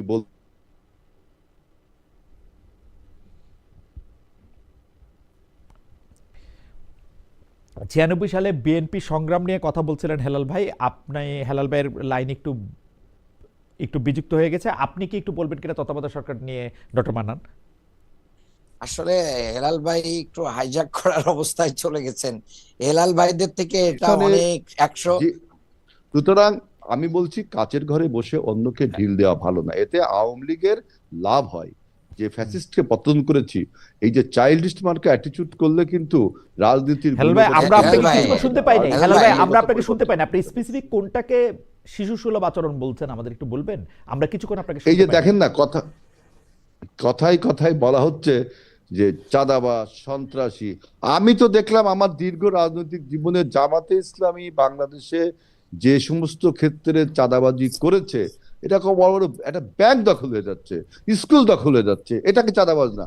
আমি বলছি যে এই ধরনের কথাবার্তা অন্যকে আপনি চাঁদাবাজ, সন্ত্রাসবাজ বলে ভোট যদি পাইতেন, আপনি এগুলো বলছেন আবার ভোট যুদ্ধে আসতে রাজি হচ্ছেন না, কারণ আপনি ভোটটাকে হেলাল পিছিয়ে ভাই, দিতে চাচ্ছেন। হেলাল ভাই সুতরাং আমি আসলে মান্নান ভাইয়ের বা মান্নানের পক্ষে নিতে চাই না, কিন্তু আপনি একটু খেয়াল করলে দেখবেন যে মান্নান সাহেব যেগুলি বলছেন তার অধিকাংশ কথা জনাব তারেক রহমানও বলছেন। জনাব তারেক রহমানও কিন্তু চাঁদাবাজির বিপক্ষে অবস্থান আপনি নিয়েছেন, দেখেন, সবাইকে আপনি সতর্ক করে দেখেন, দিয়েছেন। বিএনপির লোকদের খালেদ কথাই ভাই, বলছেন, প্রায় আমি একই কথা ডক্টর আব্দুল মান্নান বলছেন, মানে একটু এদিক ওদিক না, করে। আমিও তো সেটা বলছি খালেদ ভাই। আপনি কিন্তু দেখেন আপনি এটাকে যে শিশুসুলভ কথা বললে বিএনপি কেমনে হবে? কোন না, আপনি আমার কথা, আমি এই জন্যই বলছি যে জি। বিএনপি কোন অভিযোগকে অ্যাকসেপ্ট করছে, ডিনায়াল টেন্ডেন্সিতে আমরা ভুগছি না, আমি বহু আগে এই কথা ক্লিয়ার করেছি।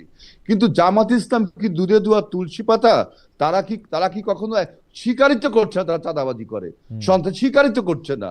এই যে ডিনায়াল টেন্ডেন্সি, এইটাই তো শিশু সুলভ একটা আচরণ। ওকে, আপনি ডিনায়াল টেন্ডেন্সিকে বলছেন। আছে। ডক্টর মান্নান আপনি একটু বলবেন আচ্ছা। কি যে আসলে ব্যাংক থেকে শুরু করে অন্যান্য ব্যবসা প্রতিষ্ঠান দখল, এবং আমি কিন্তু এটাও শুনেছি জামায়াত হচ্ছে বড় বড় ব্যবসা প্রতিষ্ঠানকে তারা বলছেন যে আপনাদের সমস্যা আছে, আপনারা এত টাকা চাঁদা দিবেন। এইটাও কিন্তু এটা বলছেন হ্যাঁ, বড় এটা- বড় ব্যবসা প্রতিষ্ঠানকে, যেটাকে বলা হচ্ছে যে তারা ইচ্ছা করে সেটা টাকা দিচ্ছেন। আপনাদেরকে যদি বলা হয় দেখেন, আপনারা এখন দল একটু- পরিচালনা করছেন দেখেন, কিসের টাকায়, BNP আপনারা বলেন যে চাঁদায়, accept করছে। যে বলেন যে মেম্বারদের চাঁদায়, কিন্তু এইটা নিরপেক্ষ ভাবে হইলে অনেকেই বলে থাকেন যে তার চেয়ে অনেক বেশি পরিমাণ টাকা আসলে জামাতের আছে। এটা একবারে সম্পূর্ণ ভিত্তিহীন গুজব Right. এবং বানোয়াট একটি কথা। আমি আব্দুল মান্নান প্রতি মাসে আমার আয়ের 5% দিয়ে আমি এই দল চালাই। Right. আমাদের হাজার হাজার নেতা কর্মীরা নিজেদের টাকা দিয়ে নিজেদের সম্পত্তি বিক্রি করে আমরা এই দল পরিচালনা করি। আমরা কারোর কাছ থেকে এভাবে জোর করে প্রেসার করে আমরা না, আপনারা প্রেসার এরকম করেন না তো, কাজ করি না। আপনারা ফোন করেন, ফোন করে বলেন সমস্যা আছে, তারপরে তারা টাকা দেন। প্লিজ খালিদ ভাই, আমি আপনাকে বলি, আমি যদি বলি যে আমি একটা আপনারা- লাশ দাফন কাফনের জন্য আমাদের একটা অ্যাম্বুলেন্স লাগবে, খালিদ ভাই আপনার যদি অ্যাবিলিটি থাকে আপনি দেন, আপনি যদি এটা দেন তাহলে এটা কি চাঁদাবাজি? এটা আপনারা মানবতার থার্ড পার্টি, কল্যাণ। আপনি আমি নিজেই একটা দেন। কথা বলি, আমি এটা- একটা কথা এটা- বলি হ্যাঁ, মানান, দু- ডক্টর আব্দুল এরপরে- মান্নান, আমি একটা কথা বলি, এটা কি donation? আপনারা থার্ড খালিদ পার্টি ভাই, আপনি অডিটের মূল- মাধ্যমে, মূল- থার্ড পার্টি অডিটের মাধ্যমে আপনারা কি এটা দেখাইতে পারবেন যে আপনারা আসলে নিজেদের মেম্বার Of চাঁদা course, কত, of বাইরে course. থেকে কত চাঁদা Of- আসে? আমাদের প্রতিটা আয় এবং ব্যয়ের কি আয় অডিট হয়, এবং থার্ড পার্টি না। আপনাকে ওয়েলকাম করলাম, আমি 1 ইয়ার আপনাকে আমন্ত্রণ করলাম, ক্যামেরা নিয়ে এসেন আমাদের পার্টি অফিসে, আপনারা দেখে যান আমরা কিভাবে এগুলো মেনটেন করি। Fantastic. একটি টাকার এদিক ওদিক মিস ইউজ হলে আমার যে পদ আছে এই পদ থাকার কোনো সুযোগ মিস ইউজের নেই। কথা আমি বলতেছি This is- না, this মিস ইউজের is কথা জামাত বলতেছি না, ইসলামী, কথা জামাত যখন উঠলো ইসলামী, ডক্টর মান্নান, জামাত কথা যখন ইসলামী, উঠলো ডক্টর মান্নান, প্লিজ ভাই, আপনি আমাকে আরেকটা বইকেন না, মিনিট আমার কথা শুনেন আগে। আপনি আমাকে বলেন বাংলাদেশে যারা ব্যবসায়ী গোষ্ঠী আছে সেই 20 জনের একজনও বা 20 জনের 20 জনই আপনাদেরকে চাঁদা দেয় নাই।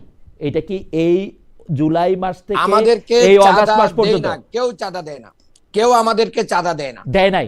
কেউ আমাদেরকে চাঁদা দেয় না। যেভাবে ভাইরা মানুষের কাছ থেকে চাঁদা গ্রহণ করে, সেভাবে তো করে না তো। কেউ অভিযোগ দিয়েছে কোন মিডিয়া করে, কোন জামাত হিসেবে করে না তো। Media different. কোন জায়গায় কোন ব্যক্তি সংক্ষিপ্ত ব্যবসায়ী বা কোন মিডিয়া কেউ কি আজও পর্যন্ত বলতে পেরেছে এটা জামাতের বিরুদ্ধে একটা অপবাদ এবং অপপ্রচার?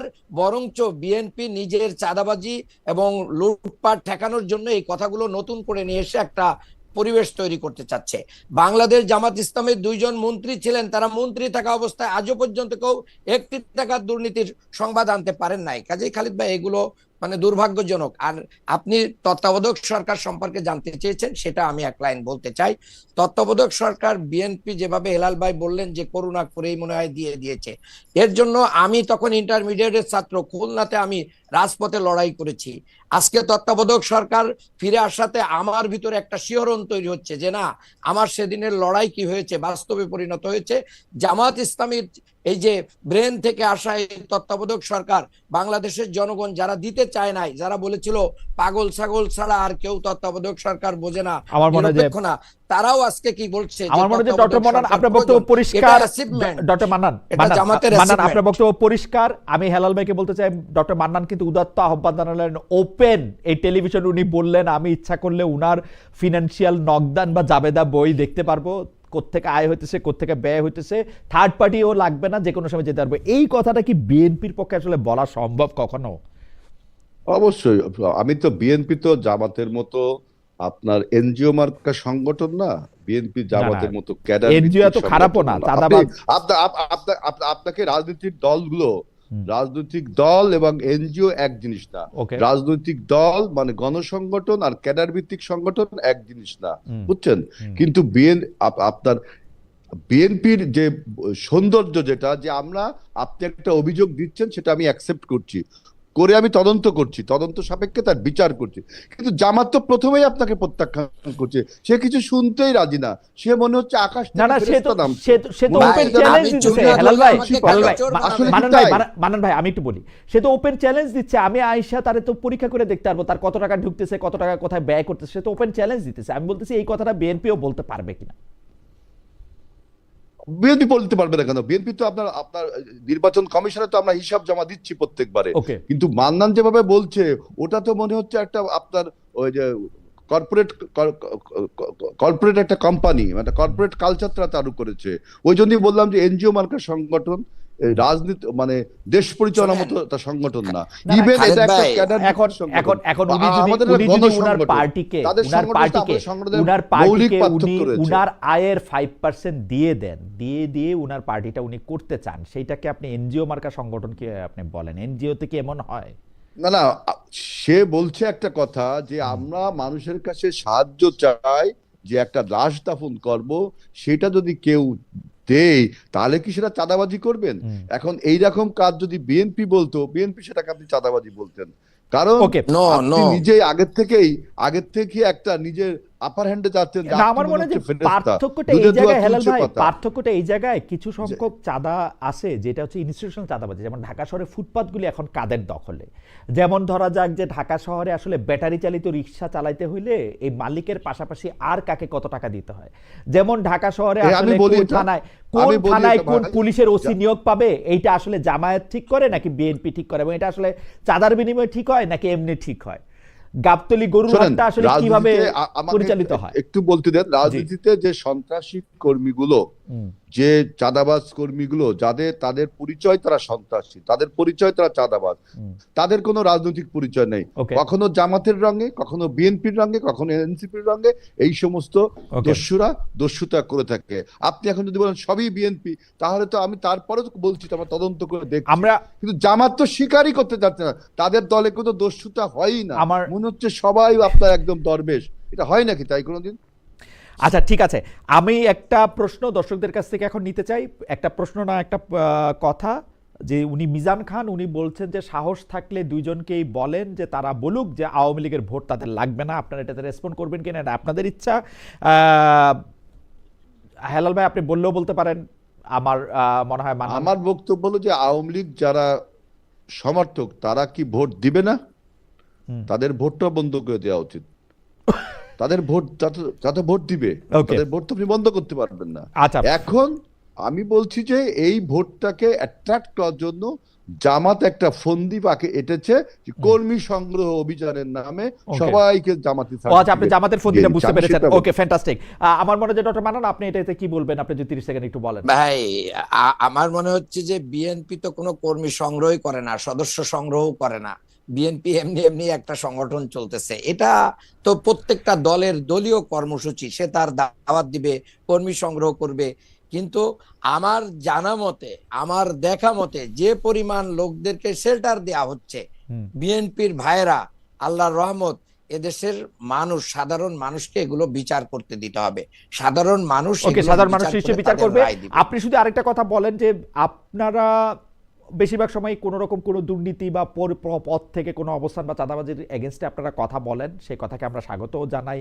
আপনারা দলের মধ্যে গণতন্ত্রের কথা বলেন, কিন্তু যেসব ব্যবসা প্রতিষ্ঠান আপনারা গড়ে তোলেন সেই সব ব্যবসা প্রতিষ্ঠানে কখনোই জামায়াত শিবির বা জামায়াত বা শিবির করা ছাড়া অন্য কাউকে আপনারা নিয়োগ দেন না। আপনাদের বিরুদ্ধে অভিযোগ যে আপনারা আসলে যত রকমভাবে ব্যবসা প্রতিষ্ঠান বা অন্যান্য প্রতিষ্ঠান আপনারা গড়ে তোলেন, আপনারা একটা গোষ্ঠীতন্ত্রের মাধ্যমে সেটা পরিচালনা করেন। যেমন আপনাদের মধ্যে যদি কেউ বড় ব্যবসায়ী হন তাহলে তাই করেন। আমরা যদি আপনাদের যে দুজন মন্ত্রী ছিলেন সেই দুজন মন্ত্রীকেও দেখেছি যে প্রচুর পরিমাণে এনজিওর নিবন্ধন দিতে সেই সময় যারা আসলে আপনাদের লোককে চাকরি দেওয়া হয়েছে, অভিযোগ এগুলি। আপনি যদি 1-2 মিনিট এগুলি রেসপন্ড করতেন, আসলেই এটা এরকম কিনা?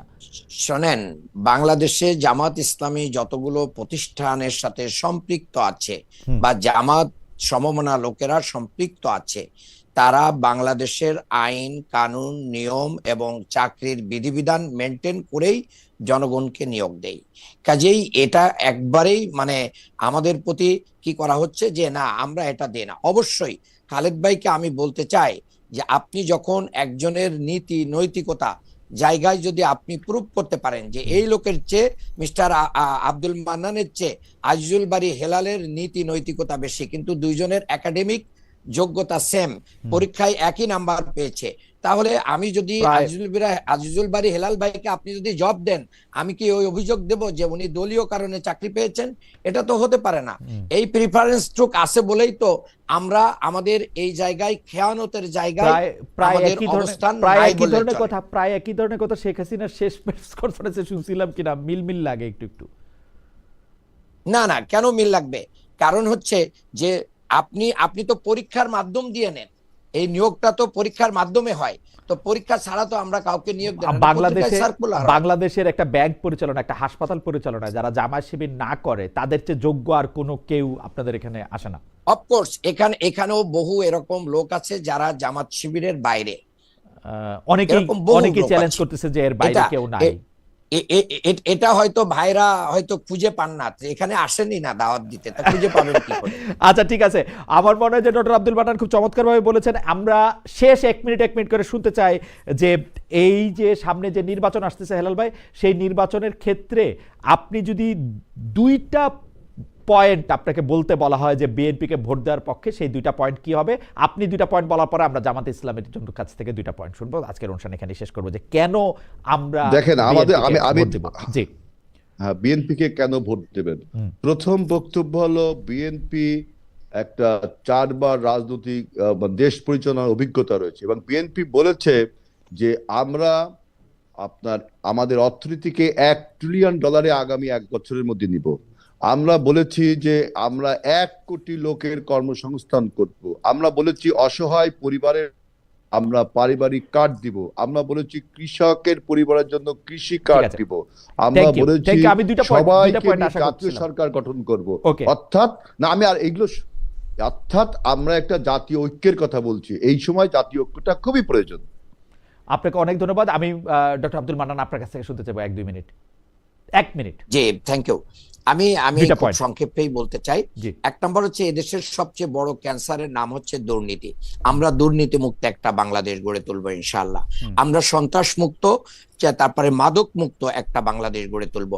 এই বাংলাদেশে আমরা ক্ষুধা, দারিদ্রতা, চিকিৎসা, অন্ন, বস্ত্র, বাসস্থানের নিশ্চয়তা আমরা নিশ্চিত করব ইনশাআল্লাহ।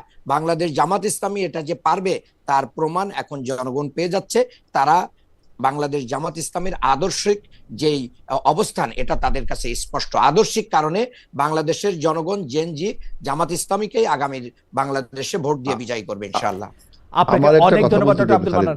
1 মিনিট আর তো সময় নাই হেলাল ভাই, আপনাকে 1 মিনিট বলে আবার মান্নান ভাইকে বলতে পারেন। জি বলেন। আমার 30 সেকেন্ড দেন।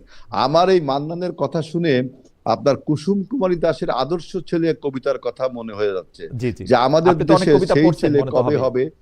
জি। আপনার কথাই না বড় হয়ে কাজে বড় হবে। আমার এই মান্নানের কথায় মনে হচ্ছে যে আমাদের দেশে জামাত কবে ভোট দেন কথাই জামাতকে, বড় না হয়ে হেলাল ভাই কাজে জামাতকে বড় ভোট হবে। দেন, জামাতকে ক্ষমতায় আনেন, দেখেন কাজে বড় হয় কিনা।